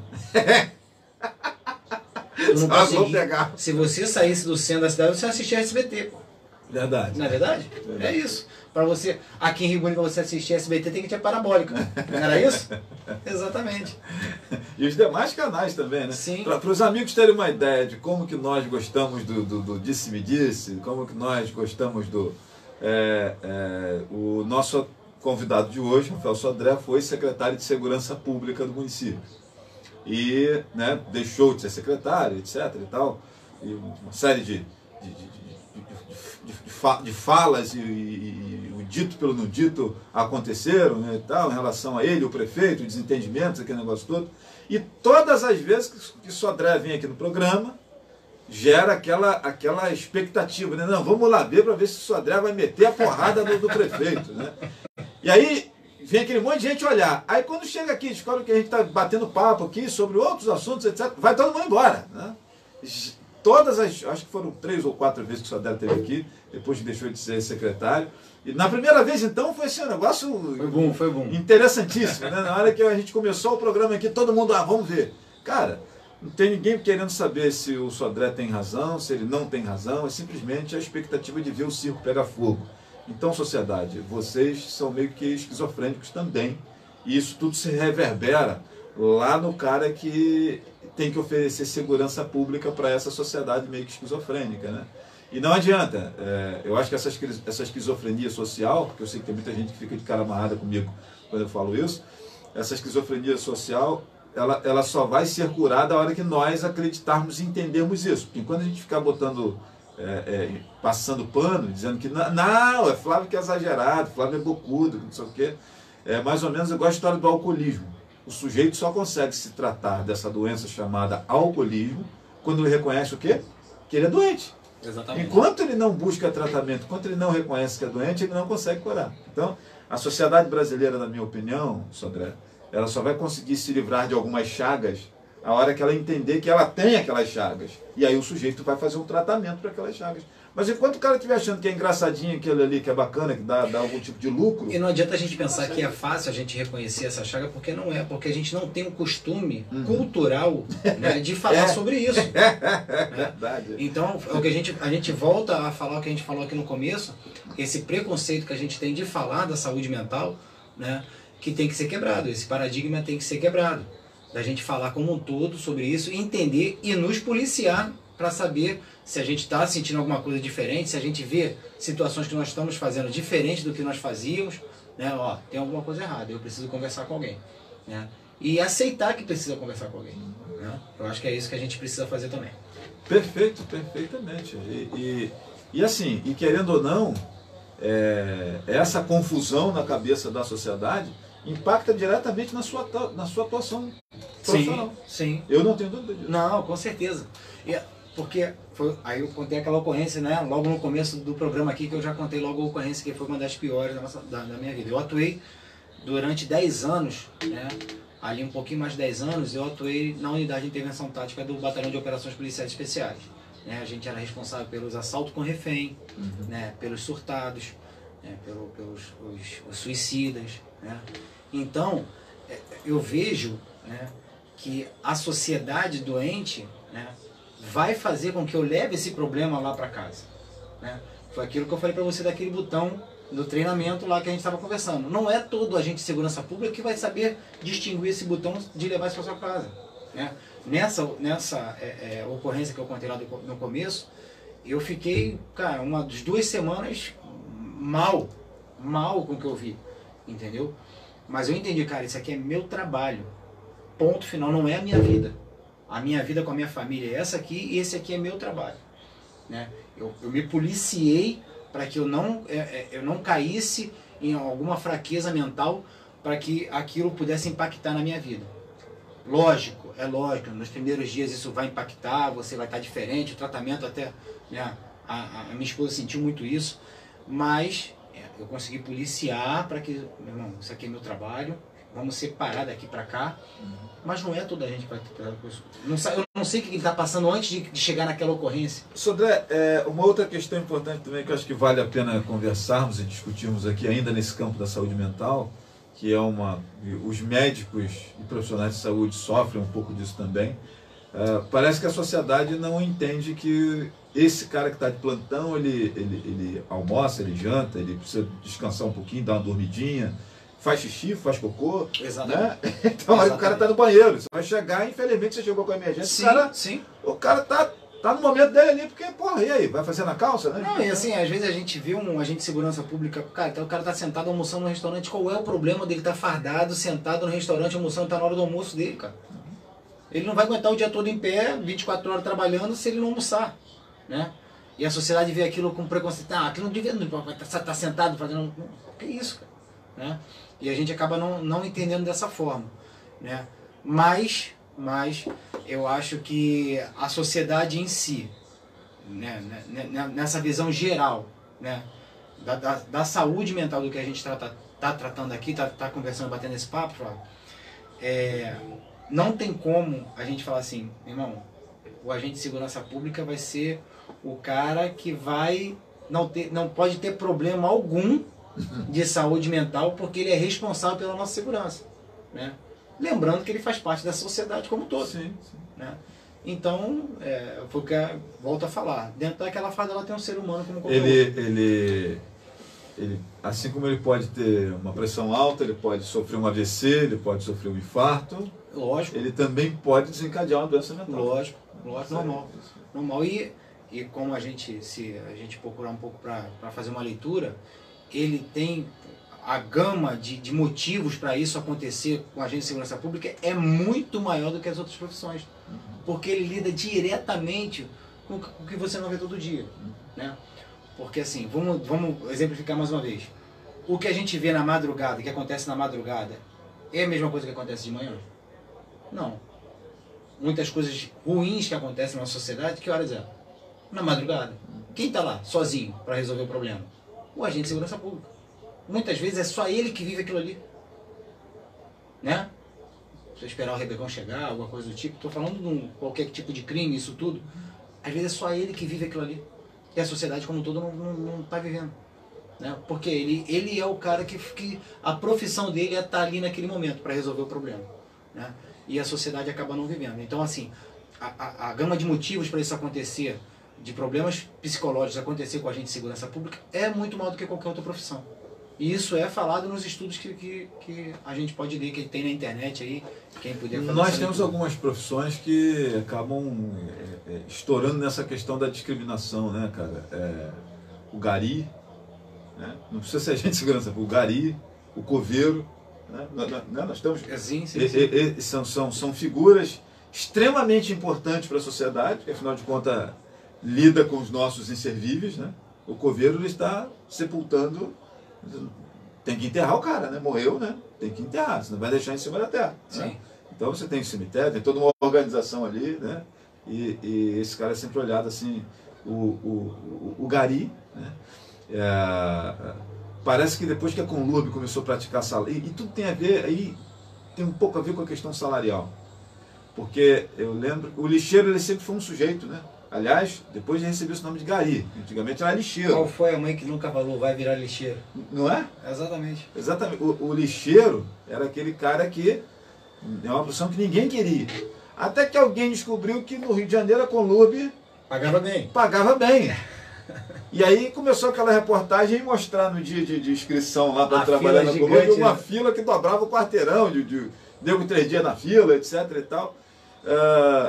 Vem aquele cara vestido de gari, sambando na Marquês de Sapucaí. Sorriso, né? Exatamente. E parece que isso deu ali um certo glamour. Glamourizou a atividade. Não, e nós não vemos mais hoje em dia a gente tem, como é que se diz? Influência? Isso, influência. Né? Não, tem meninas da Conlurb, né? Que são garis. Que são influências. E são gatas, né? E são bonitas. A mulherada bonita de unha feita, né, cabelo assim e tal, e coloca lá que é gari. Exatamente, bota lá o uniforme. Porque até então a mulher para trabalhar de gari tinha que ser negra, gorda, feia, desdentada, que não sei o que, né? É assim uma coisa muito... Era o estereótipo que a gente desenhava. Não né? é isso? Exatamente. E as coisas que a gente percebe, e eu acho que isso aí está dentro do campo da saúde mental também, para discutirmos aí com os terapeutas e psicólogos, né? O que acontece com a sociedade quando bota do dinheiro no negócio, glamouriza. Aí fica chique. Eu vi uma entrevista do Mário Jorge Lobo Zagallo, não sei se vocês conhecem esse cara, né? O Zagallo, né? Técnico da seleção, jogador de futebol. Zagallo disse que o sogro dele demorou 3 anos para saber que ele era jogador de futebol. Porque lá nos anos 40, quando ele foi namorar a esposa dele, jogador de futebol era vagabundo. O cara que jogava futebol... Não queria nada. Não queria nada, jogava futebol porque era vagabundo, não era trabalhador. Embora tivesse o salarinho, tivesse uma certa fama, né? Um certo profissionalismo. Não era como o Neymar de hoje, né? Em termos de ganhos, de visualizações, esse negócio todo. E ele disse que... E quando o sogro dele descobriu que ele era jogador de futebol, quase que o casamento acabou. Com certeza. Ele já tinha conquistado o sogro, a sogra... E hoje em dia todo sogro quer um jogador de futebol, né? Exatamente. Quem não quer que o Neymar seja... É mais ou menos isso. Mas realmente você falou. É muito curioso isso, né, cara? Você botou dinheiro no negócio... Muda tudo. Você percebe, Sodré, pela forma como as pessoas olham, por exemplo, a Polícia Federal e a Polícia Militar. Sim. Né? E aí eu estou falando de uma Tem certos jargões dentro das polícias, né, que falam que a Polícia Militar é a polícia de verdade com salário de mentira e a Polícia Federal é a polícia de mentira com salário de verdade. Tem esse jargão dentro das polícias que a gente fala. Mas tudo por quê? Porque lá os caras têm uma remuneração. Uma boa remuneração, passa com aqueles uniformes que, né, impressionam, né? O carro preto de letras douradas que lembra a SWAT dos Estados Unidos. Então, tem essa coisa no imaginário e parece que aquilo ali começa papai e mamãe cultivar aquilo ali para o filho. Não, meu filho vai ser policial federal, né? Exatamente. Aquela coisa toda, né? Eu acho que eu não sei como é que você vê hoje, mas a polícia militar já foi muito mais muito mais acho que olhada com preconceito do que hoje. Parece que depois também que, não sei se é a remuneração que melhorou, ou a instabilidade do emprego público, né? Eu acho que mas isso também vem lá de trás, Flávio. Por quê? A polícia militar, para você fazer o ingresso, lá no começo, vamos falar lá dos primórdios, né?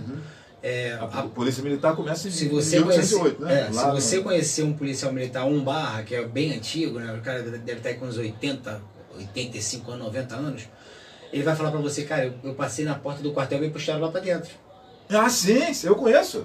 Né? Ele vai falar exatamente isso para você. Eu conheço policiais militares que o cara trabalhava de lixeiro. Né? Exatamente. Foram lá e pegaram o cara, não, tem que ser policial agora. Limpava o escritório ali, limpava o quartel. Isso. E aí, não, você é um garoto que dá certo na polícia. Aí vamos botar assim, se tu conhecer o cara que está com 60 anos, que é policial, ele vai falar para você, cara, eu sou do tempo da 4ª série fraca, para poder ser policial militar. Sim. Né?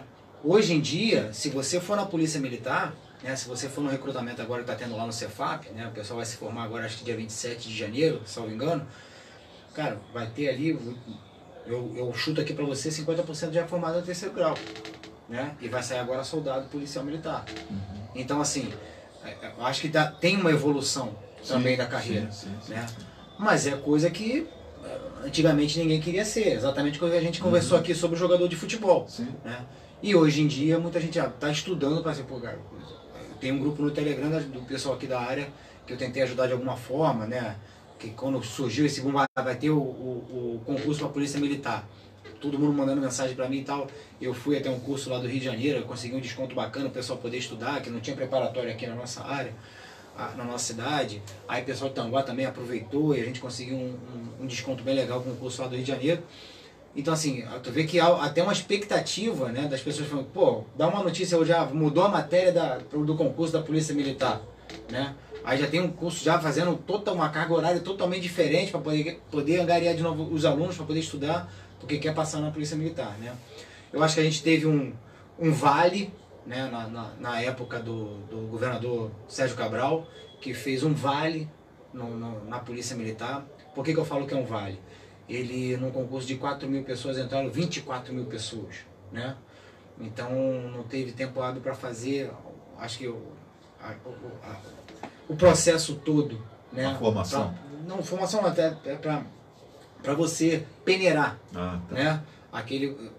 O processo seletivo ser totalmente completo, né? E teve um vale na Polícia Militar, que eu acho que não estou falando de todos, lógico que não estou generalizando. Tem vários profissionais excelentes que trabalharam comigo, né? Mas tem muito maus profissionais que acabaram entrando, né? Isso não pode acontecer. E acontece em qualquer área, né, qualquer área acontece isso.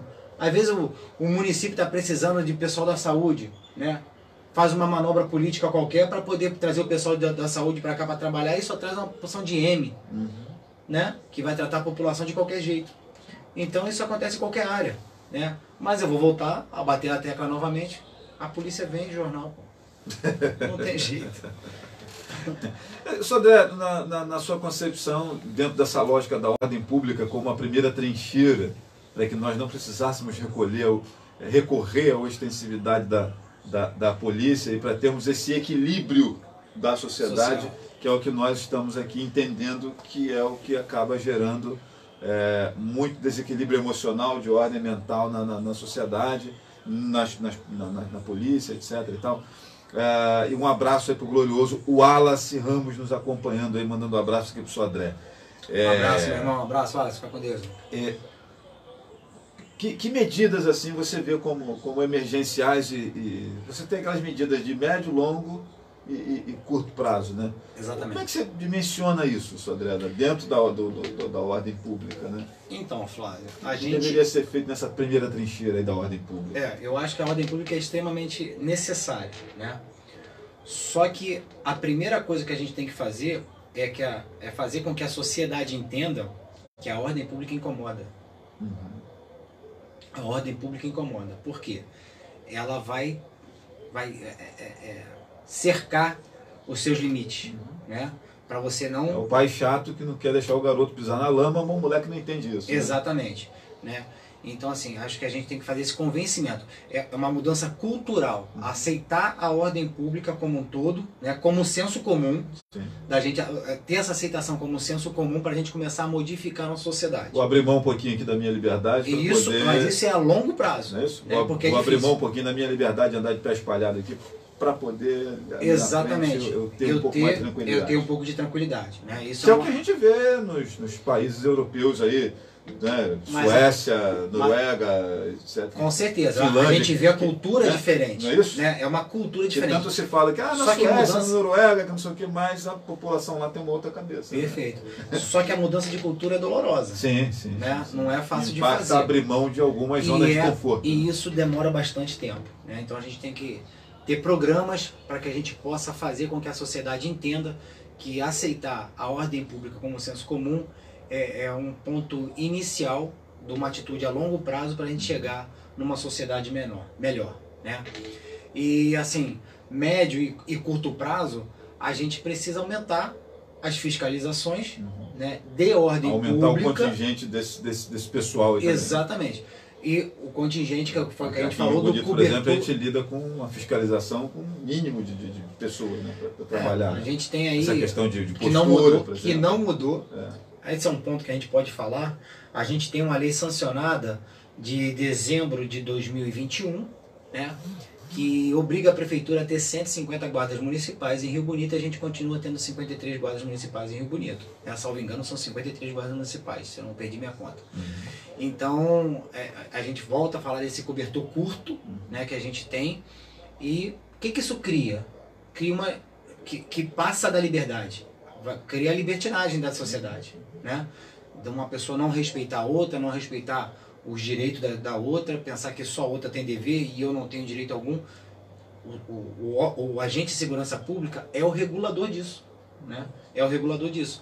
E às vezes, várias ações de ordem pública, você tendo um contingente maior, você vai ali prever que o caso não chegue à esfera da segurança pública. Como diria o filósofo Vicente Mateus, sem ovos não se faz omelete, né? Exatamente. Ou seja, sem pessoal você não consegue implementar, com certeza, as campanhas necessárias, com certeza. os grupos de trabalho. Aquilo que a gente falou ainda agora da questão do trânsito nas escolas, que seria uma coisa extraordinária, né, da segurança pública. Não só isso, a gente levar a vivência do agente de segurança pública para as crianças, né, ensinar, lógico, com um programa bem feito, bem escrito, né, de como a gente vai passar isso para as crianças, para ela não repetir o que a sociedade faz hoje, para ela não repetir quando ela crescer e se tornar lá o cidadão que vai estar na rua. Podemos dizer que a escola, a educação, seria esse primeiro braço aí da ordem pública? Também. Para a gente formar a longo prazo? É um dos pilares que pode ajudar bastante. Na mudança cultural. E já porque a gente está falando da mudança cultural da que a gente conversou. Exatamente. E aí eu já quero dizer para você, meu queridíssimo professor, que eu não estou querendo botar mais uma atribuição para você não. Não. É trazermos mais pessoal para dentro da escola, né? Para ajudar. Não é botar o professor para fazer isso, não. Inclusive, eu acho que o professor, pela vivência dele de sala de aula, poderia pegar o agente de segurança pública, como é que é a tua didática? A minha didática é essa. Pô, faz assim, porque eu acho que aqui você vai conseguir atingir melhor o ouvido das crianças. O plano de aula pode ser feito junto. Exatamente. Né? Acho que ele pode ter ali pela vivência dele dentro de sala de aula, pode levar para a agente de segurança pública. Pô, faz assim que eu acho que você vai atingir melhor o ouvido daquela criança, né? Então são esses tipos de coisas que a gente tem que implementar na nossa sociedade, mas eu acho que o básico de tudo é o que a gente falou no começo. A sociedade tem que entender que precisa mudar a sua cultura, né? Para a gente chegar e ter uma sociedade melhor lá na frente. Isso significa que precisamos aceitar Jesus. Nos converter dos maus caminhos.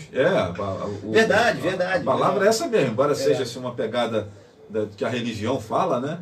Mas é isso, gente, né? Aceitar Jesus, fulano se converteu. E o que é conversão, gente, né? É o cara que está indo nessa direção aqui, de repente ele vem para cá, ele faz o contrário, né? Se você olhar a etimologia da palavra conversão, é isso. Então, nós precisamos, com urgência, quem dizia isso era um professor de sociologia na faculdade, né? Olha só, professor de sociologia, ele que dizia isso. Precisamos aceitar Jesus, abandonar a nossa vida de pecados e sermos novas criaturas. É muito isso que nós, como sociedade, precisamos praticar nesse quesito aí de termos uma sociedade mais equilibrada, né, para uma série de questões. E isso vai falar diretamente na nossa pauta, que é a sanidade mental. A gente vai ter uma sociedade muito mais sã mentalmente se a gente conseguir chegar a esse ponto lá na frente. Deixa eu ver aqui o que o meu amigo Cadinho mandou de recado pra gente aqui. Abraço, Cadinho. Deixa eu olhar aqui o... Pedala, Cadinho do pedal também. Não, esse Cadinho aqui é outro. Cadinho sempre manda mensagem pra gente, que deve estar fazendo alguma pergunta. O que Cadinho disse pra gente aqui? Vamos lá, fala aí, Cadinho. Não, tem que dar som aqui porque eu tirei. Vamos lá. Cadinho, bom, boa tarde. Avisa esse policial para ver se acaba com essas motos barulhentas. Passa aqui em casa, numa correria, uma barulhada. A gente está vendo televisão, ninguém consegue ver, que eu moro aqui na rua. Vê se ele acaba com essas motos, arranja uma ocupação para essa turma, arranja uma casa de prostituição para eles irem, para acabar com isso, gente. Tem velho, tem novo, do outro lado tem uma família de idosos, que é só o Taí, o Dona Maria Olívia. Aqui tem eu, com problema de saúde. Gente, acaba com essas motos, leva, prende essas motos, não solta. Uma boa tarde. Boa tarde, Cadinho. Cadinho, olha só, eu tive aqui, antes de assumir a Secretaria de Segurança Pública, né, e aqui uma entrevista com o Flávio, eu falei que eu ia acabar com esse problema. E eu fiz isso. Né? Eu realmente, quando estava à frente da Secretaria de Segurança da República, a gente conseguiu dar um fim às mortes barulhentas com as nossas ações. Né? Mas, infelizmente, a nossa orientação de ser humano e pensamento político e de gestão pública não é a mesma da gestão que está sendo feita na cidade. Infelizmente, eu não posso mais ajudar por enquanto, né? Mas no que eu puder ajudar, pode contar comigo. Não, cara, assim, não está combinado isso aqui não, tá, minha gente? Não, a gente nem ouviu antes não, foi agora. Eu não ouço geralmente, quando o Cadinho manda o áudio, eu não ouço, né? Pode olhar, ainda bem que a galera tá olhando o vídeo ali, né? Em nenhum momento eu coloquei aqui para ver o que era. E é um clamor popular essa questão das motos, né? Aqui e em todo lugar. E o clamor que o Cadinho faz é o que nós ouvimos das pessoas de mais idade, a moçada que trabalha no asilo ali. Nós temos ouvintes que certamente estão nos acompanhando agora lá ali no Lar Maria Nazaré, do motorista, próximo do motorista, em frente ao motorista de futebol clube, né? Um asilo que é na cidade, do lado de idosos. E tem idosos que quase cada cama na hora que passa essa rapaziada fazendo barulho, né? Quando o asilo da 7 de Maio funcionava era a mesma coisa. E Cadinho mora ali, próximo da prefeitura ali, na Praça Fonseca Portela, na Monsenhor Antônio Souza Gens, né? Aqui hoje desce, né? Ele mora do lado da Praça Fonseca Portela, no centro da cidade. E realmente, eu, por exemplo, deixei de fazer lanche no centro da cidade, ali na rapaziada da gastronomia de rua, ali, nos food truck ali, por conta do barulho das motos. Os caras ficam naquela barulhada ali no centro da cidade, na praça, né, sem nenhum tipo de ação efetiva. E para eu não me aborrecer, porque às vezes você está num dia que você não está bem, né? E está arriscado você arrumar uma confusão com alguém, né? E eu parei de ir fazer lanche na rua por conta disso, sinceramente. O pessoal do food truck ali, né? E o pessoal do food truck sofre muito. Muito. Porque você imagina você ficaria de 6 horas da tarde até meia-noite, 11 horas, com aquele barulho. Uma senhora que trabalha no food truck, tem um food truck ali, né? Depois que eu saí da secretaria, eu fui lá lanchar no food truck dela.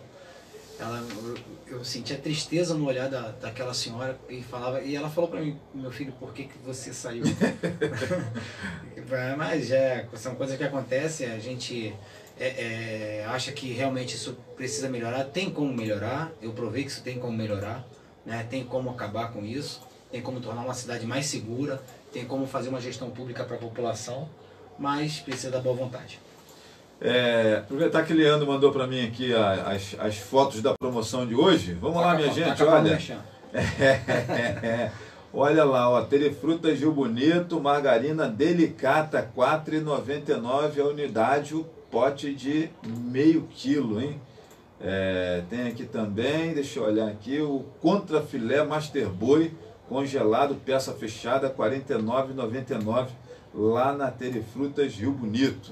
Tem ainda aqui a cartela de ovos com 20 unidades, R$ 8,98, tomate R$ 3,99 o quilo, a batata escovada R$ 2,99 o quilo e a cebola R$ 3,99 o quilo. Então aí os preços de hoje na Telefrutas Rio Bonito. Limão R$ 2,79 o quilo, banana d'água R$ 1,99 o quilo, a batata doce R$ 2,59, milho verde R$ 2,99, rúcula, couve mineira e o cheiro verde 99 centavos lá na Telefrutas Rio Bonito. Aliás, esse preço da banana aqui lá na Telefrutas foi interessante, que eu postei ontem uma foto com o preço aqui do abacate, da banana, e tá um brigueiro danado lá nos comentários da postagem que eu fiz aí na fanpage, onde nós estamos transmitindo.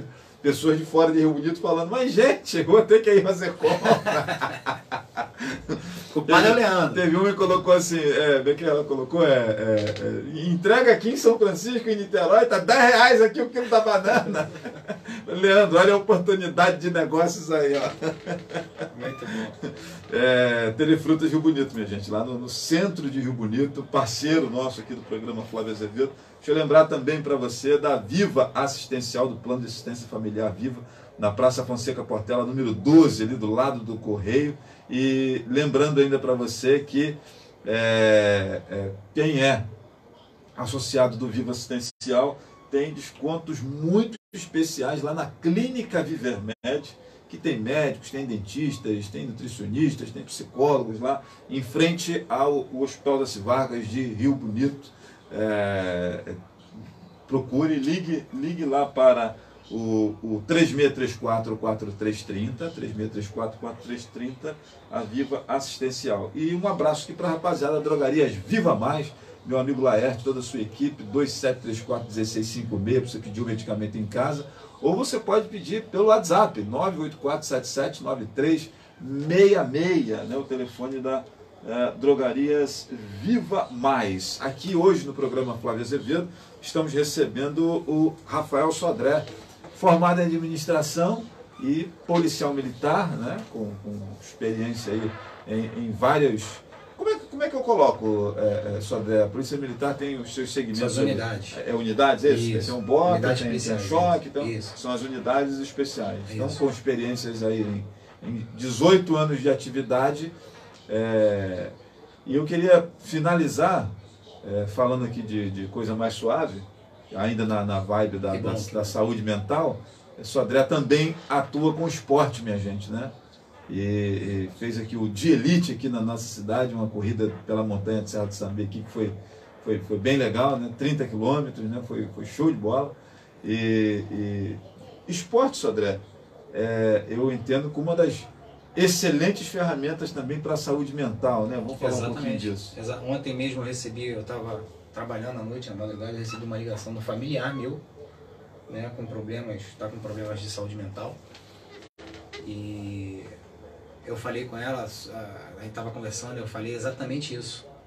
Como é que tá a academia perto da casa? Vamos voltar para a academia, vamos malhar, vamos pedalar e tal. Eu tinha minha bicicleta e tal. Então é uma ferramenta essencial para que a gente possa tratar a saúde mental, né? Tudo que libera, né, a atividade física, o que faz bem para sua mente. O corpo pode até não fazer tão bem assim, não.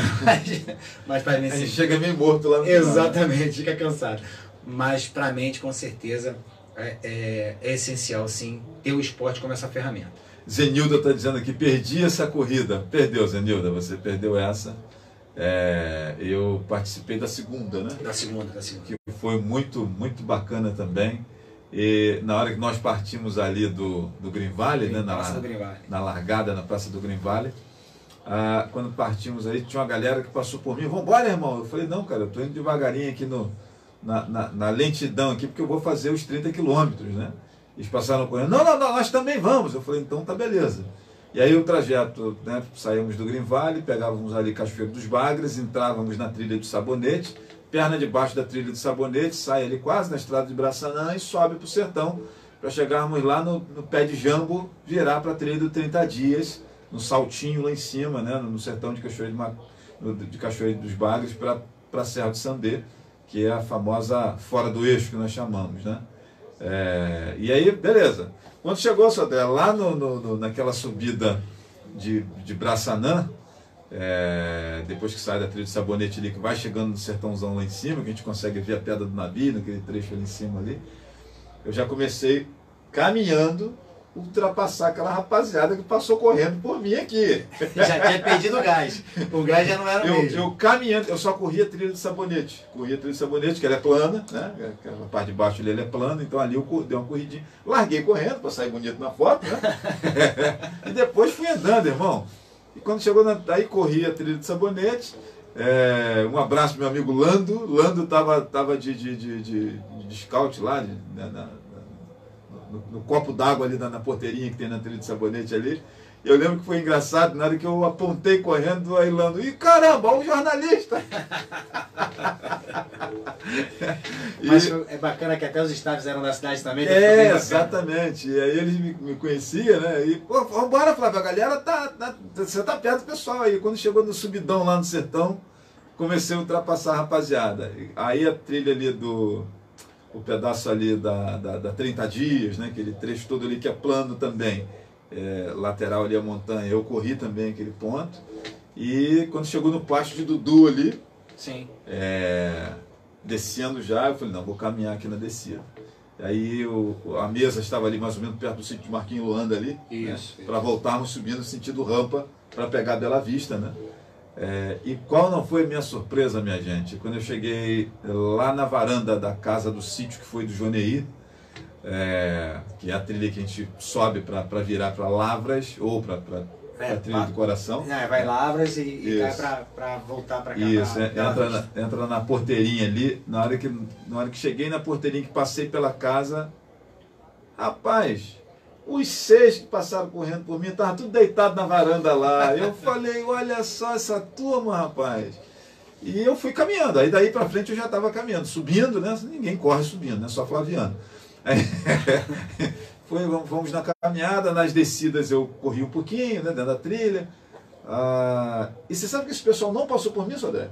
E eram corredores, todo mundo ali, né, assim, bem equipado, com aquele estado. Eu sou caminhante, eu não corro. E completei o percurso todo em 6 horas, né, ainda dentro do tempo regulamentado. Do tempo de corte, né? Fiquei muito feliz, eram 60 inscritos. Eu fiquei em 30º lugar, né, em 60 fui o 30 e na faixa etária eu fui o 10º. E detalhe, eu não sou corredor e eu não corri, gente. O esporte de corrida de montanha ele é um esporte muito peculiar, né? Muito peculiar. É porque assim, tem várias vertentes que vão fazer com que o atleta corra bem, né? E lógico, treinamento, aquilo tudo que qualquer atleta faz, né? E uma das principais pode ser largar forte demais, né? E não completar a prova. Largar forte demais e no final da prova se arrastar, né? Não saber dosar e tudo mais. E tem uma que às vezes não é o dia dele. A gente fala que é o dia da montanha. Né? Hoje foi o dia da montanha, não foi meu dia. Às vezes o cara sai até no meio da prova. Isso acontece muito também, que é um esporte muito, muito peculiar. É verdade. E assim, gente, não tenho dúvidas que a atividade física, a corrida, a caminhada, ela é determinante. A endorfina é sensacional, né? Exatamente. E a Zenilda está dizendo aqui, tomara que na próxima eu possa ir. Pensa em fazer de novo, Sodré? Então, Flávio, vamos lá. Eu fiz agora, a última que eu fiz aqui em Rio Bonito foi a Run Bonito, né, que a gente fez ali na ABB. E foi uma coisa também muito bacana, a gente largou lá do Green Valley, foi uma coisa de 5 km e terminou na ABB. Né, fizemos uma camisa muito legal, que a ideia Run Bonito ficou bem bacana. Né? Então, o pessoal do esporte da cidade, ele necessita participar mais dos eventos que trazem para a cidade. Né?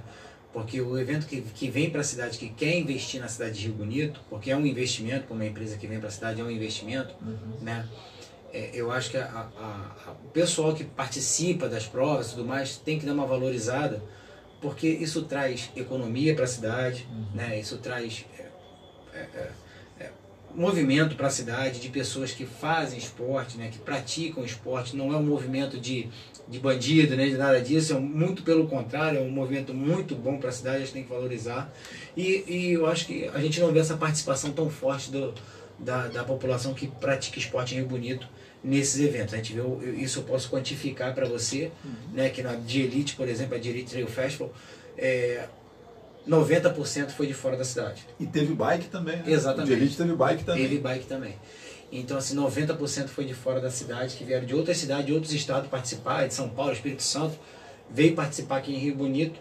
Então, assim, é difícil a gente, como empresário, agora falando... Só fazendo um parênteses, esse cara que vem de São Paulo, vem do Espírito Santo, ele hospeda, ele come no restaurante, ou seja, a economia aí, gente, né? Exatamente. Fica por aqui, né? Exatamente.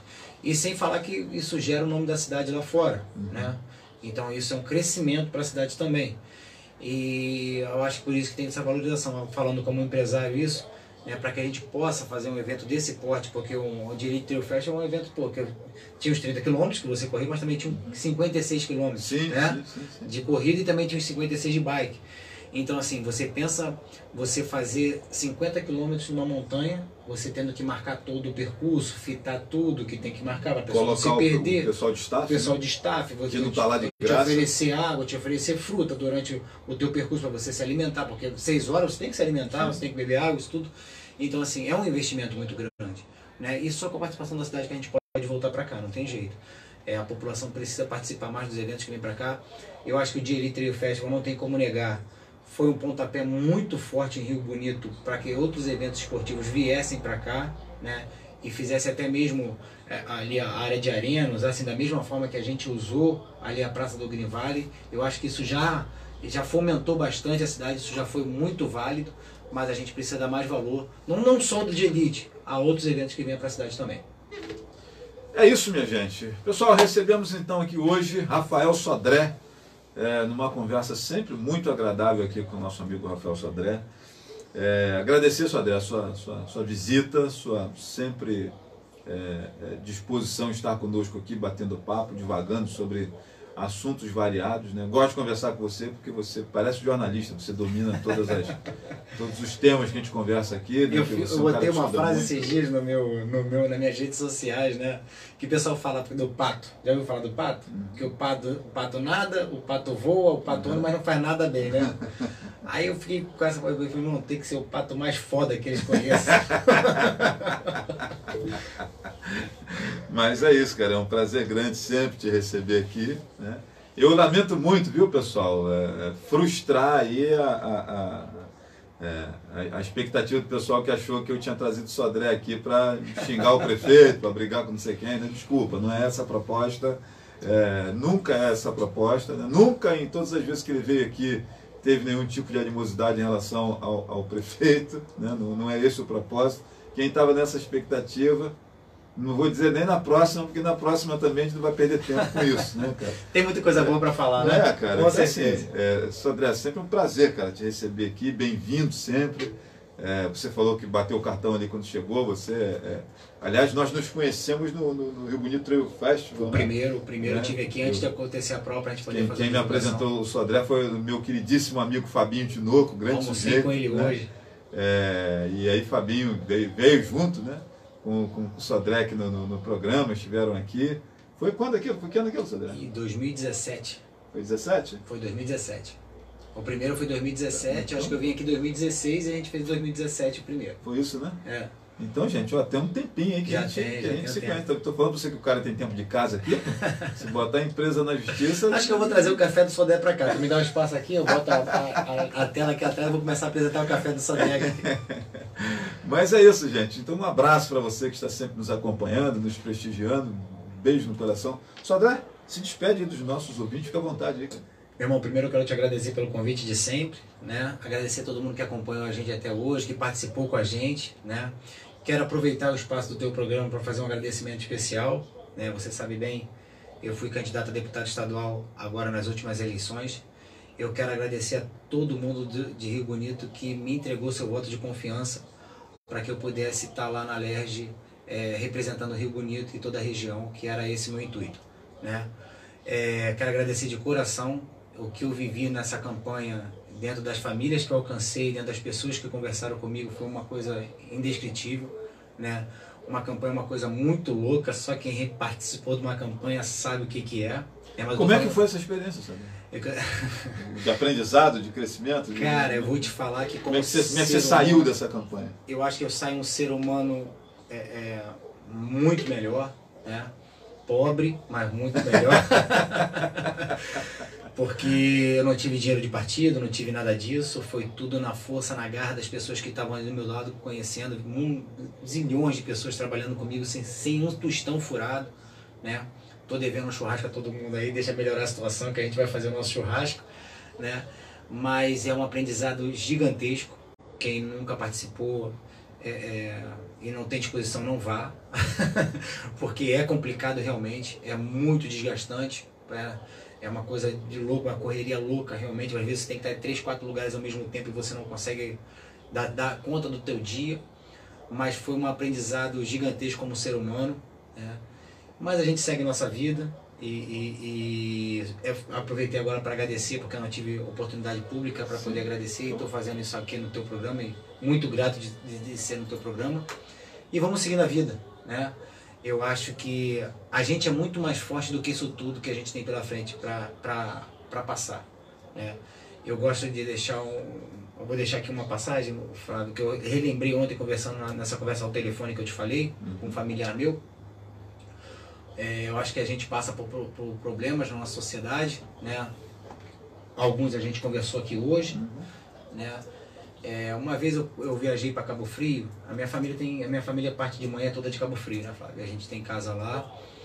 E eu viajei com um amigo meu, com o carnaval, mas garoto, né, garotão.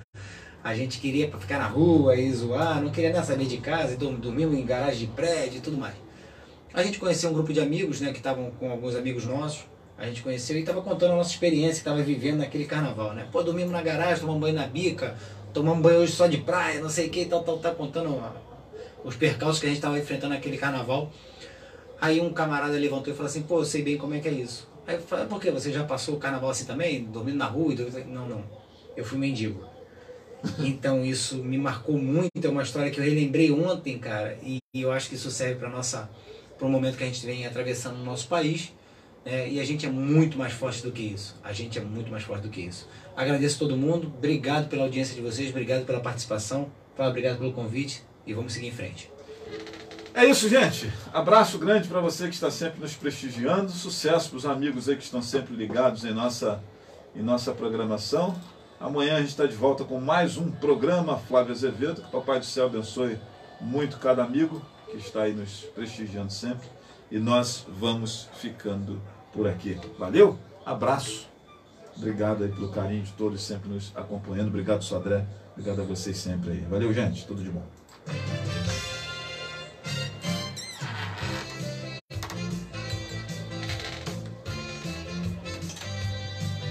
Rádio Jornal 1340 AM Leste Fluminense apresentou programa Flávio Azevedo. Deixa eu pegar aí.